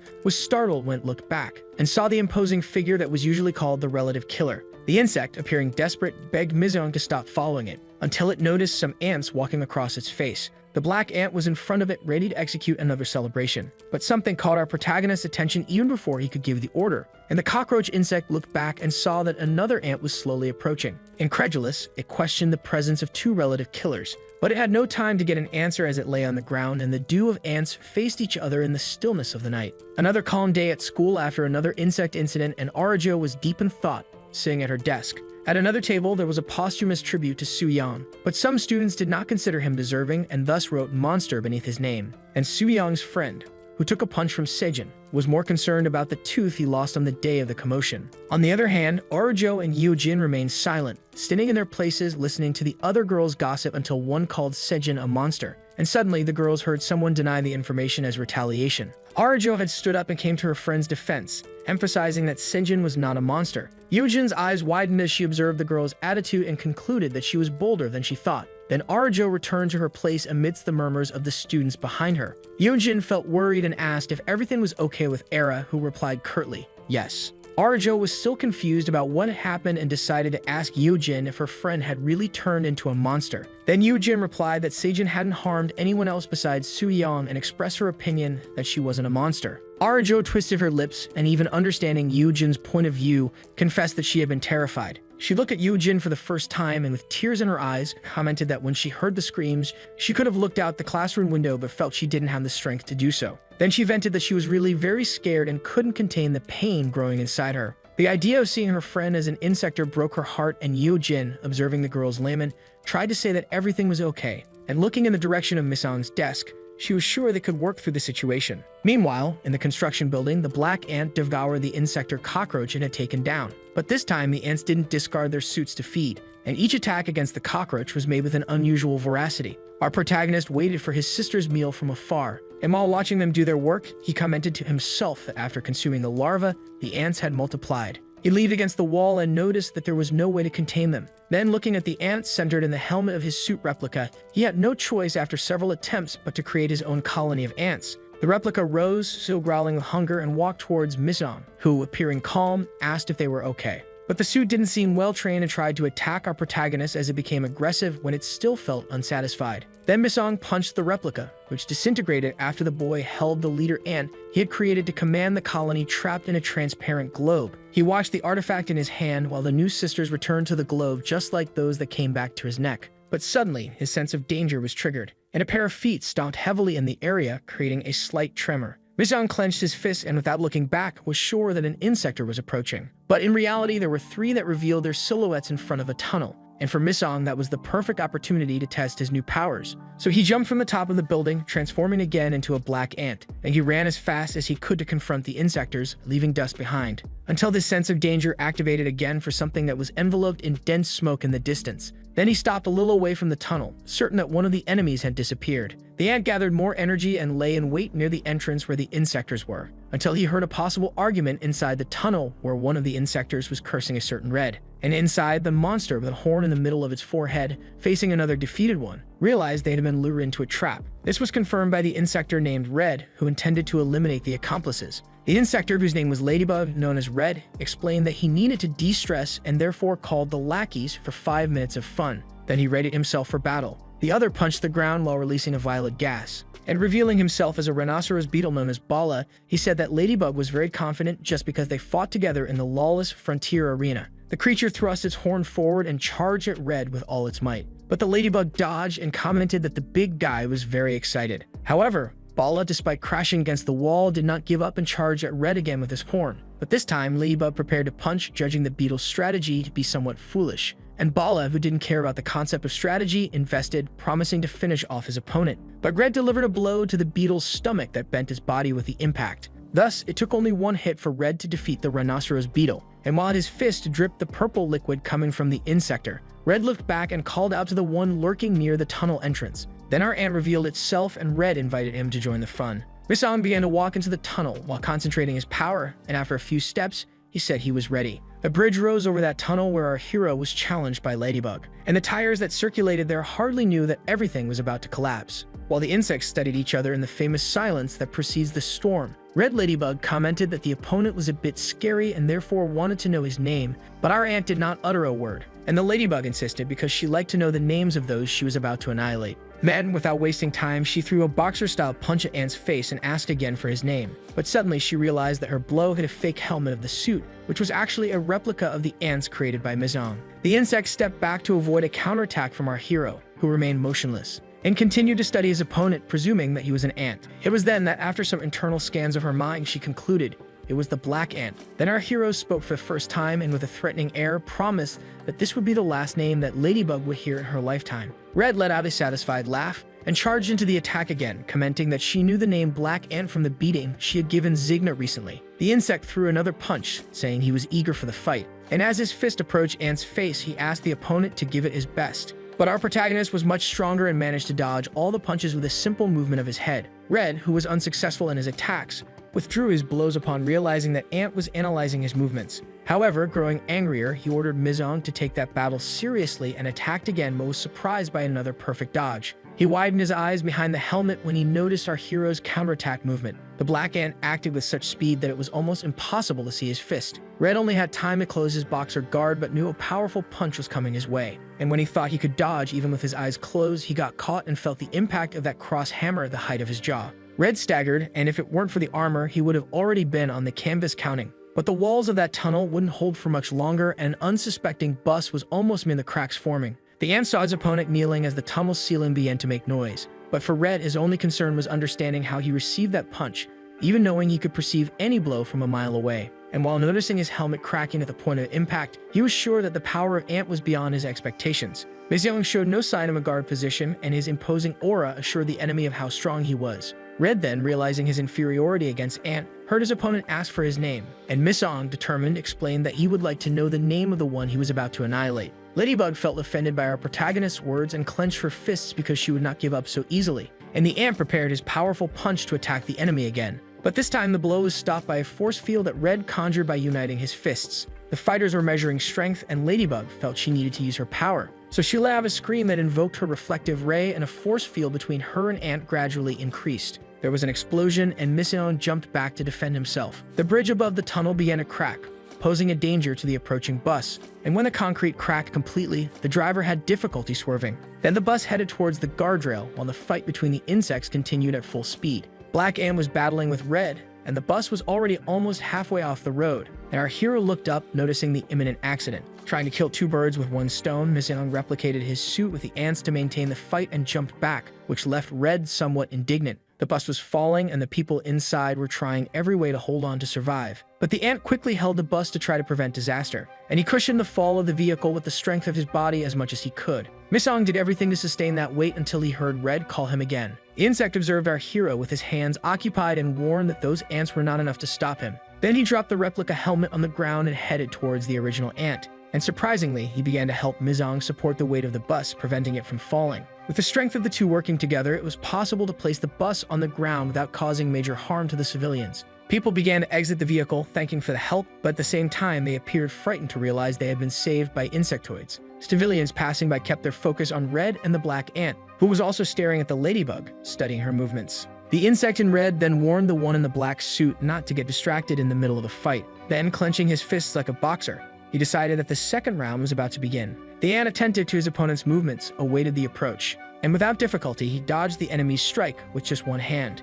Countering with his clawed hand, he declared that he was fed up with that nonsense. Red had his helmet shattered by the force of Miseong's punch, and our protagonist then lifted his defeated opponent into the air, projecting the replica of the ants ready to devour him. His sisters advanced eagerly towards the next feast, but Miseong noticed something that made him take the action of throwing the Ladybug away. The fallen insect looked in the direction of the ant, trying to understand why he hadn't killed him, but our hero simply turned his back to walk away. And amidst the defeat, Red still gathered his last strength to shout in a threatening tone that he would crush the ant, but that was all. It was starting to get dark in the city, and Arajo was talking to her mother on the phone, saying she was exercising, but the woman didn't seem to believe her. She was next to her younger brother Asio, who told her that Era was looking for Sejin every day after class. On the other end, Arajo confirmed that she liked looking for Sejin, but at that moment, she was really exercising. The woman shouted so loudly on the phone that the girl had to pull it away from her ear, and after hearing her mother's worried lecture, she replied that she would go home. She hung up the phone, not believing that her younger brother had snitched on her,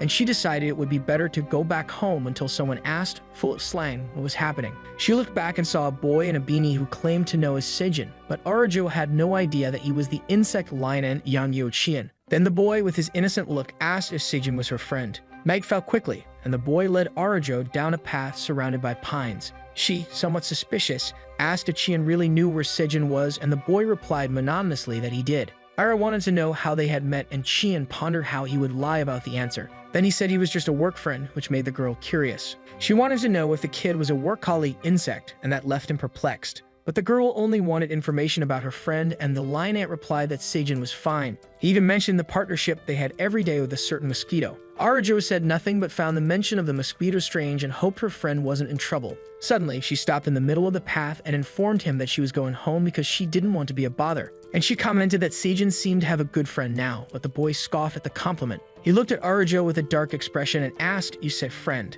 Then he commented that perhaps Arajo would judge him as somewhat of a villain, and the girl began to feel scared by that threatening tone. Chien explained that he was hungry, while something began to crawl behind him, and Arajo's eyes widened when the boy said he had led her there to feed. Suddenly, several larvae began to emerge in the dim light of the pines, and Chien commented excitedly that he could hardly wait to see Sejin's reaction. Arajo swallowed hard in despair, while Chien, controlling those larvae, felt ecstatic at the idea of Sejin discovering that he had eaten her friend. The girl stepped back, trying to understand what he meant, and Chien, with a serious expression, revealed that he had never liked Sejin, while recalling his journey in the insect world, working hard to survive by hunting humans, and fighting against other creatures to discover his true self as a lion ant. He showed envy towards Seijin because she had the gothic mosquito to protect her. Arajo was stunned, but Chien always struggled to understand the sudden reactions of humans. In a sudden thought of survival, Arajo took off running to escape, and Chien, without moving a muscle of concern, ironically asked where she was going. And as his transformation into a lion ant began to take over his body, he warned that it was too late to try to escape.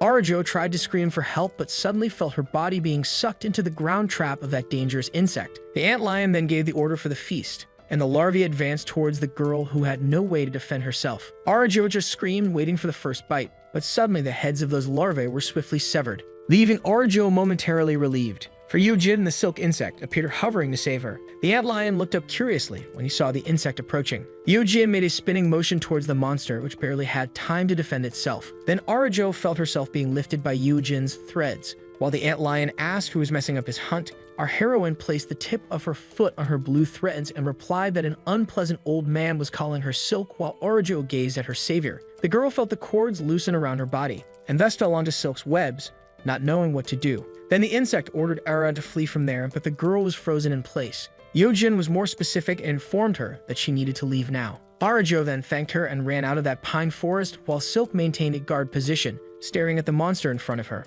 The larvae that were still alive crawled over the cords towards the insect, but she quickly produced more threads from her fingers to attack the creatures, and wrapped them all with her 1,000 rings. Then, with a single movement, she shattered them all at once. Yojin heard the creature's grunts as her armor was stained with a purple liquid they released. Xian, already furious, wanted to know why Silk had appeared out of nowhere to disrupt his snack, and behind his multiple eyes he threatened to bury her alive. Yojin, who felt no effect from the intimidation, found the monster's tantrum rather cute, and in front of the pieces of the larvae she had destroyed, she revealed that she was listening to the entire conversation. Then she wanted to know if the antlion belonged to the insect court, and he, staring at her, answered dryly that yes. The insect, protecting itself in its ground trap, said it knew her from the beating she and Misidon gave Zigna, but asked if she could fight him alone. Yujin conceded her opponent's point and then took something that was stuck in her helmet, concluding that if she had to fight against a member of the insect court, she would be willing to use the larva she received at Club 6 Shot. The heroine hesitated while staring intently at the pill, and the antlion, noticing what she had in her hand, tried to encourage her not to do it. But Yujin seemed determined now and brought the pill to her mouth. The insect attacked Silk right after, intending to defeat her before the larva took effect. But as soon as Yujin swallowed the larva, a whirlwind of smoke occurred that prevented Cheon from knowing what had actually happened. Then the antlion, in defense mode, deduced that he had exaggerated a bit in his concern over a single pill. But suddenly he felt his tentacles being cut by the bluish threads, and our heroine, much stronger, shot her 1,000 rings towards the enemy, who saw all his arms severed mercilessly. Shin couldn't believe that just one pill had given Silk so much power, and so Yujin warned that an imposter like the antlion who had been transformed into a larva would never understand. She let her aura reach its maximum and said that this was the true power of a genuine insect, evolving her form into Silk Wolf. The pine forest was attentive to the movements of Silk Wolf versus antlion. The insect's eyes shone like never before in the face of such power, and the lion narrated what a true insect was, and he was just a simple imposter. But our heroine, who wasn't in the mood for talk, resorted to violence and kicked the opponent in the head. He groaned in pain from the impact, and when he realized his limbs had left his body without warning, while Yujin awaited the dull thud of the enemy's defeat. But the lion fell on his feet and, trying to prove he was not an imposter, charged at Silk, warning that he was a larva. Then he opened his mouth and unleashed his fang tongue, which traveled fiercely towards Yujin's neck. For the first time in the battle, a monster felt he was in control. But Yujin stared at him serenely, as her entire body was covered by a dense layer of silk, and informed him that the fangs would not leave a scratch on her. Then she held the antlion's tongue, which widened its eyes upon realizing its own fragility. Silk began to squeeze it and promised to turn the enemy into pieces. Xian could not contain the strength of his opponent as he watched her shoot her, cutting threads that wrapped around his tongue completely. And suddenly he felt the muscle being torn from his mouth. The lion ant refused to believe he had lost his main weapons of defense and attack, and with a spinning movement he buried himself in his own trap, while Silk watched curiously with the creature's tongue in her hands. The insect was fleeing but promised he would return to finish the fight when he was stronger. Xian did not accept defeat and only thought about evolving. However, even underground he encountered Silk's bluish threads crossing and blocking his escape,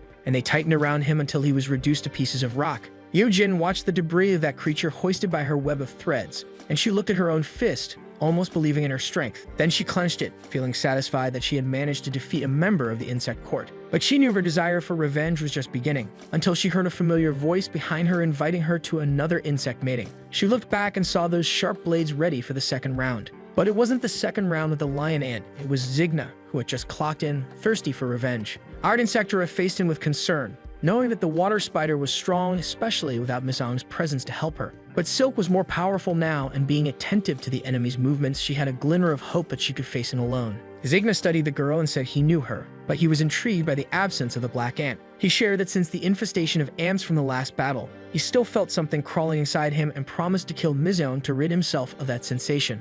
Silk, who now had her blue threads also coming from her long hair, replied that she knew exactly how Zigna felt, and that's why she launched her energized locks against the insect, promising to help him escape that agony. Zigna, for his part, did not raise his guard as the thick threads approached and wished that our girl would give her best. Then swiftly he crossed his flaming blades and blocked the attacks of the embodied Insectora. But the thicker threads did not break this time, and when Zigna's blades began to crack under the pressure of the attack, the insect realized the effect that the pill ingested by Yu Jin had caused. Then the water spider saw his sword break and thought that any wrong move could end his life. But while the Insectora prepared her next attack, Zigna pulled his blade from his back and commented that her time was running out. He started counting down from 4 while blocking Silk's kick, but he felt the impact of a punch when he was thinking of 3. He was thrown back, not forgetting to count down to 2, and he saw his opponent advance as 1 ticked away. It was only then that he decided not to defend himself against the girl anymore. Yujin's eyes widened behind her visor where she heard the enemy inform her that time had run out. Then the girl fell to her knees as if fatigued, and she felt the thick threads of her hair diminish, just like the effect of her new power.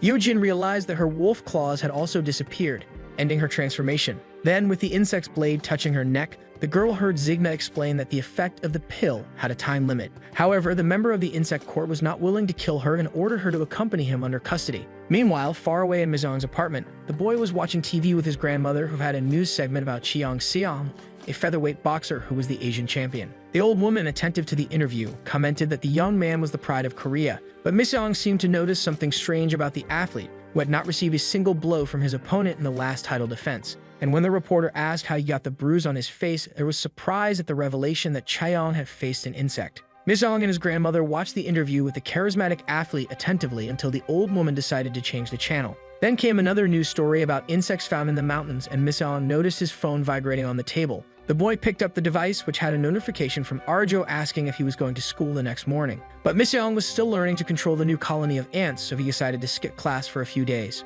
Arjo had sent several messages to our hero, and he discovered there that even Yujin was not going to school either. The boy became worried about Yujin and decided to send her a message, saving her contact as emergency food. Meanwhile, deep in the club, Six Shot nightclub, the trivial battle was taking place in the lawless frontier arena, where humans and insects vibrated together for entertainment. But that night was special because in the midst of the fight was our dear Silk Yujin. She seemed to be becoming the main punching bag for the other fighters. And Zigna, who was watching the fight on a big screen, realized that Yujin was the girl he had given the pill to a few nights ago. The insect continued watching until he noticed a vibration from the purse on the table next to him, which caught his attention. The man pulled out the cell phone it contained to read the notification on the screen. He felt satisfied to discover that Formiga was looking for his friend. At home, Mizoung was heading to his room and informed his grandmother that he would be going to school the next day, but the old woman didn't object to her grandson's decision. Then the young man's phone vibrated again, and he became curious as it could be a response from Yojin. When he looked at the screen, he noticed that his emergency food had sent a photo. Mizoung tapped on the image, and what he saw sparked such perplexity that it even made his ants stir inside his body. Silk's helmet was shattered under the red card from Club Six Shot. Outside the nightclub, the music was booming, indicating another night of excitement at the venue. Meanwhile, in a set of cells, someone was walking slowly, moving through the silence. Zigna stopped in front of the bars with a cold expression. He asked Yujin, who was slumped inside, if she was okay, then informed her that her failure in the arena had left the bettors very upset. Our girl, all beaten up, simply asked the man to leave. But Zigna didn't listen and deduced that Yujin only had one pill but couldn't help her because someone had stolen all the stock. The insect looked at the girl and sincerely said he felt a connection between them and wanted to know what she really wanted. Then Yujin, keeping her head down due to the pain, replied that her goal was to eradicate the insects. Zigna appeared incredulous and asked why she acted like a reaper of insects while denying her insect nature. The man leaned over the bars and told her that he spared the girl's life because all insects were relatives and had a special bond. Yojin lifted her head and glared at the man with anger, then heard him say that the next fight was about to start and ordered her to be ready. And as Zigna left the block of cells, he informed her that he had prepared a special fight for our heroine. The break in the arena came to an end, and suddenly an insect leg entered the venue. The creature, which had the face of an alien, announced to the audience through a microphone that he had news that night. Everyone present cheered when he informed them that the hellish race was about to begin. The presenter, who was actually a stick insect, explained that the battle would have 10 competitors fighting to the death and only one would emerge victorious. His name was Zaza, and he soon signaled for the aggression to begin. Yujin walked down the corridor towards the arena while the stick insect made his proper introduction. He welcomed Silk, who had an expression of hatred on her face that had never been seen on the girl before. The audience looked at the clock, which marked 60 seconds, while the announcer continued explaining the rules for the hellish race. Yojin seemed small in front of the crowd and listened attentively that she would have 1 minute to defeat her opponent, and after that time, more fighters would enter the arena. And within a reserve sector, several insects awaited their moment to demonstrate their brutality. Then Zaza introduced the second fighter, who without hesitation flew swiftly towards Silk, and the girl, without any fear,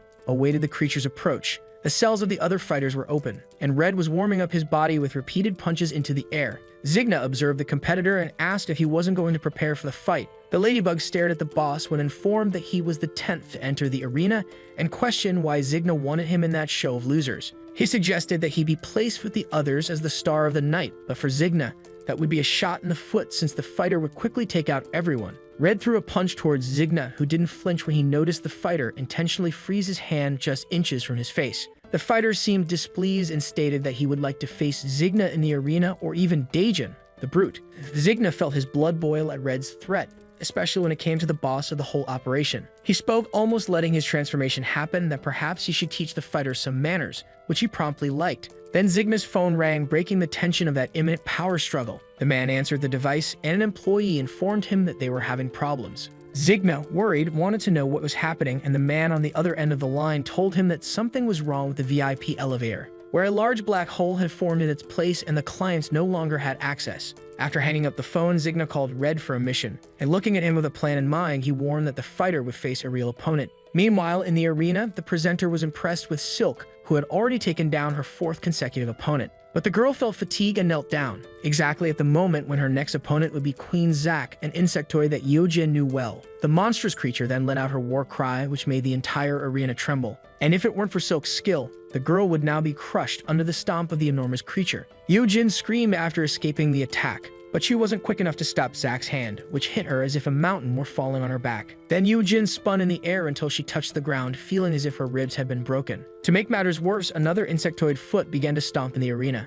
2 more opponents were coming for Silk, and Zaza concluded over the microphone that things were not going well for our heroine. For the 6th, 7th, and 8th opponents were together in the arena, a place where there was no justice, only a lawless frontier. In ecstasy, the presenter announced that the climax was about to begin while Silk, almost unconscious, was surrounded by the other opponents. The clock marked the end of another cycle and restarted the countdown at 60 seconds, leaving even Zaza worried. But the presenter maintained his composure and announced that this was a bad moment for Silk, as another creature was about to enter the fight, and the darkness coming from the main gate announced the fear of the next fighter. Zaza began to welcome the newcomer when a horned head emerged from the shadows. Then he shouted that the 9th fighter was coming, but suddenly the purple blood of that creature painted the darkness, and its head rolled like a soccer ball while an insectoid leg that we know well touched the bloody ground, crushing the helmet of insect number 9 and thus taking its position for the fun. Zaza was about to announce the name of the fighter that was in his script, but this time he couldn't even improvise. The replica of Ant was devouring before everyone the insect that had just been taken down, while Misong walked triumphantly to the sound of "Who are you?"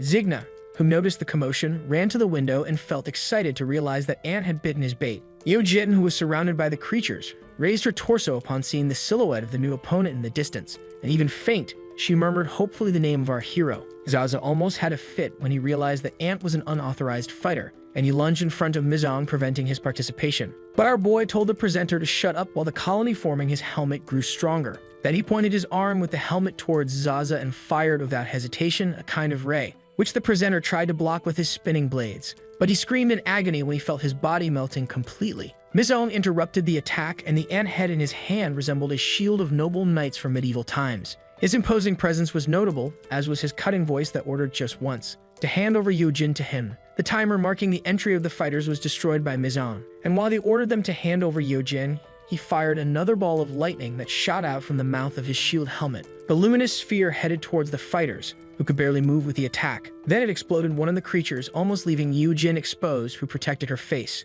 The girl, now almost standing, judged Mizong to be an idiot, and while she observed the destroyed creature, she wondered when he had acquired such skill. She looked in the direction of the boy and asked if he also wanted to hit her. However, Mizong stopped the attack and faced Yu-Jin with his neutral expression. And while the girl commented that she was also there in the middle, an orange blade overlapped her neck. Yu-Jin's eyes widened in surprise at the stealth of the one wielding the sword. And suddenly, Zigna was above her, wearing a pleased expression at the reunion with Mizong. Our protagonist's eyes trembled, but without showing real concern, he pointed his laser pistol helmet at the water spider insect. Zigna stared at our hero, waiting to see if he would have the courage to shoot with Yu-Jin so close to his own body. Then Mizong hesitated while trying to come up with a plan. It was the perfect cue for Zigna to order his minions to attack Ant. The creatures advanced with all their strength against our hero. Upon seeing their approach, he put on his other helmet but thought that this fight would be a waste of time. Mizong unleashed another rain of lightning against the fighters, and one of them felt the luminous glow consume him completely, and held his position with his new weapon in hand, until Zack stepped forward, letting out his war cry. The ant fired his rays again at the grotesque creature, and suddenly Zack grabbed one of the fighters and threw him in the direction of the ant. The insect collided with Mizong's shot, while Zack joined his hands for a frontal hammer attack. The ant only had time to look at the monster's hands coming from above, but everything seemed to collapse with the thunderous impact caused by Queen Zack's blow. Zigna felt proud of his fighter's action and made a point to comment to a worried Yu-Jin that the ant should still be alive. The creature had caught Mizong in its hands, and so Zigna ordered her to take him to him. But suddenly Zack fell, and the water spider watched the scene, unsure of what happened. It was then that the insect woman began to have her face melted and suddenly exploded as if a bomb had been introduced into her insides. Zigna, this time, became worried as the black ant emerged unscathed from the thick smoke. The insect noticed that our protagonist was more powerful and assumed he must have consumed one of the pills, while Yu-Jin cheered for the ant's victory. There was silence in the stands, followed by murmurs and doubts about who was arriving to end the party. Then the ant said once again, determined, "Hand her over to me," and continued that Yu-Jin was his emergency food, leaving the girl somewhat dismayed by the explanation.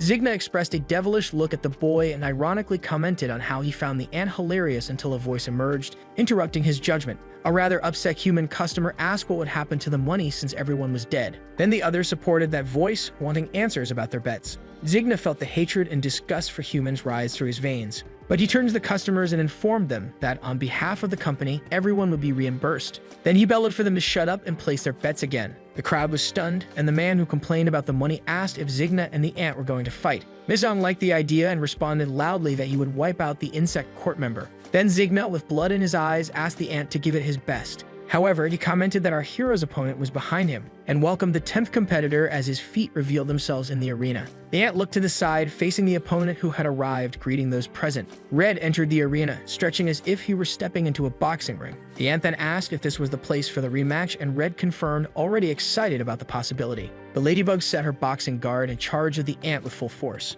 and our hero prepared his defense until he saw him change the attack's trajectory and pass by him like a bull, landing a punch on Zigna's face as if that were his true target. The impact was so great that the man released Yu-Jin and flew backward with his face already deformed. But he quickly regained his composure and leaned on his orange blades. Zigna became furious with the betrayal and cursed Red while wiping his mouth. That was not part of any premeditated plan, and Mizong wanted to know why the boxer had attacked his own boss. Red looked back and explained that he had observed everything from above and found the ant's attitude honorable. Then he asked Mizong and Yu-Jin to leave, as he was moved by their friendship and would take on the fight, even calling the boy his friend. Both the ant and Silk found that perspective somewhat exaggerated, but Mizong put Yu-Jin on his shoulder and began to run. The girl tried to contest how she was being carried, but the ant paid little attention to her outburst. Zigna, who was already wearing his armor, did not interrupt our hero's escape, but told Red that he was fed up with serving as his babysitter. And the ladybug ironically replied that the insect was doing a great job, but it was time to die. The two stared at each other, determined to fight to the end in the lawless frontier.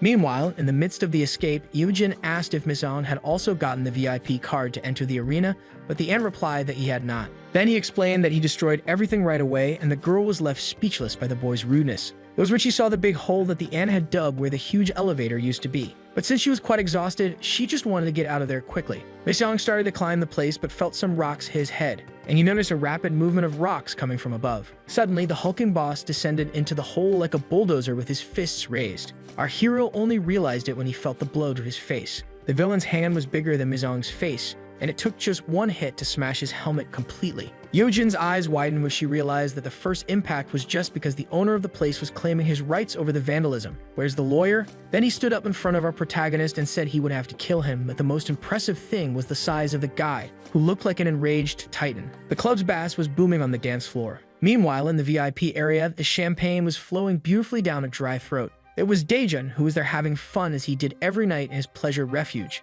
His expression of happiness had a name, the larva Suyang defeated before him. He stared at the monster the boy had become after swallowing 50 pills and felt excited as if he were in front of a grilled steak. Until one of the women beside him, drooling over the meal, asked if he knew anything about the creature. Daejun casually looked at the woman and asked if she was afraid he wanted that trump card on the table. The woman commented that it might be wise to warn him, but the hulking man thought she didn't seem very convincing given how she was drooling over the larva. Daejun then held the larva and, looking determinedly at the banquet, informed that Kinjuno wouldn't need that because he was much stronger than all of them combined. And so he shouted that he was dying to experience all that power while bringing his teeth closer to the yellow juicy steak. But suddenly, there was a loud crash that even knocked plaster off the ceiling. Daejun froze at the situation until a little worker ant rushed into his room out of breath to inform him that there was an intruder in the club. The boss, with the larva in hand, asked if the intruder was strong, and the insect warned that he had only destroyed the elevator and was heading for the lawless border, that was all. Daejun dropped the larva, indignant at the interruption,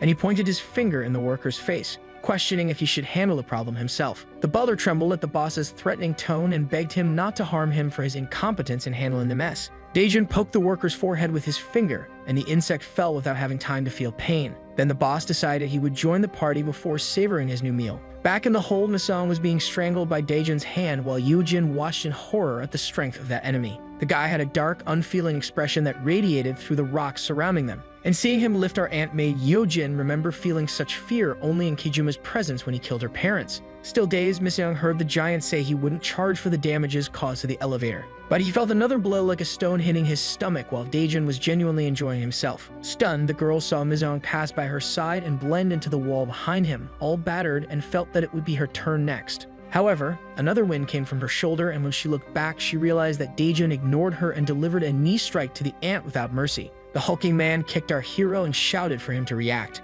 But every blow felt by Miseong seemed to leave him incapacitated to fight, and Daejun, despite turning the ant into a punching bag, appeared dissatisfied with the boy's lack of reaction. He was so obsessed with demonstrating strength to our protagonist that he didn't notice when the little black dots of Miseong's power began to appear. And suddenly, the replica formed by the new colony of ants attacked the hulking man from behind, delivering a punch to Daejun's face, who didn't even have time to see where the blow came from. The replica simply intertwined with the boss's arm, who was still trying to understand what this new type of attack was against him. But Daejun didn't feel intimidated and even made a joke, finding the colony cute while preparing his counterattack. However, before his arm could reach the black ant replica, his blow was halted by the blue webs of silk. The girl tried to use all of her strength to immobilize the giant while our protagonist was incapacitated, and realizing that the guy was already strong even in human form, she knew her ropes wouldn't hold him for long. Daejun found himself attacked from both fronts and found it interesting how the hero had protection. He felt excited as he sought a battle that made it worthwhile to step out of his comfort zone and take action. Yojin tried to resist in every way with his webs alongside the colony of ants that were voraciously attacking the enemy. The brute laughed at his opponents, encouraging them to give their best while letting power flow through his being. There was a roar so loud that it couldn't be determined whether it came from the nightclub or the battles being fought in the heart of that place. In the arena, Red remained steadfast in his purpose with his armor covered in the blood of the insect, and Zigna, who had just taken a hit, heard his opponent sing victory before the time. But the water spider, despite having his armor nearly destroyed, would not give in so easily. He felt his anger rise when Red asked him to get up. The fighter approached Zigna and said he didn't hit his opponents while they were down. Suddenly, a hole opened in the wall of the arena behind the insects. Black Ant and Silk flew in as if they had been thrown into the place by an extreme force. Then Red looked back and saw those he had sent fleeing return to the lawless frontier. Our heroes were standing, but their faces showed the shock at Daejun's infernal nature. It was then that Zigna's eyes widened hopefully upon hearing the boss calling his name. The guy entered with an imposing presence that could scare anyone and sarcastically remarked that Zigna looked terrible from all the beating he had taken. Zigna showed great respect for the man, and when he tried to apologize for his failure, he was interrupted by the furious boss, who told him to shut up for not being able to stand weak justifications for his subordinates anymore. Zigna remained kneeling and obeyed his superior's orders, while Red seemed somewhat cautious about Daejun's presence in the area. The audience was incredulous at the arrival of the man and began to murmur about how tall he was since they had never seen him in person. Daejun waved to the still gaping customers due to his attire and the beating he was giving to an unstoppable ant from the previous fight. The boss then simply crossed his arms and, commenting that he was hungry, asked if our heroes had already eaten. As if none of that had happened, Daejun informed them that they were his guests and thus decided to prepare a feast. The man called for Zigna and ordered him to be the first to eat, but the insect stammered at Daejun's order and was interrupted again under the dark gaze of contestation. Then Zigna, not wanting to challenge the boss's authority, jumped, which was closely observed by Red. The ceiling made an electronic noise and began to open slowly. Our heroes looked up, curious about what might emerge from there. Then something fell from the opening at high speed. Yeonjin couldn't take his eyes off the object in continuous motion, trying to understand what was coming in their direction. Mizong, with a stunned expression, seemed to have identified the contents of the package. A human was falling freely as if absorbed in a deep sleep. There was a dull thud as the body hit the arena floor, producing a thick cloud of dust. Daejun took a few steps forward and said that the guests didn't mean to feel embarrassed, and the human who had just fallen began to transform into a disgusting larva with its repetitive grunts. But that scene seemed normal to the boss, who assured how delicious that larva was. Red was outraged by what he had just seen and even cursed Daejun out of disgust with the situation. Then suddenly, it began to rain humans transforming into larvae through the opening in the ceiling. And as they splattered on the ground, Daejun devoured them shamelessly as if he were at a buffet. Our heroes remained motionless with expressions of discontent in the face of all those creatures. But Daejun savored every piece while inviting everyone to the feast. So the video ends here. If you don't want to miss the next part, activate the notification bell, and see you next time on Tob's channel.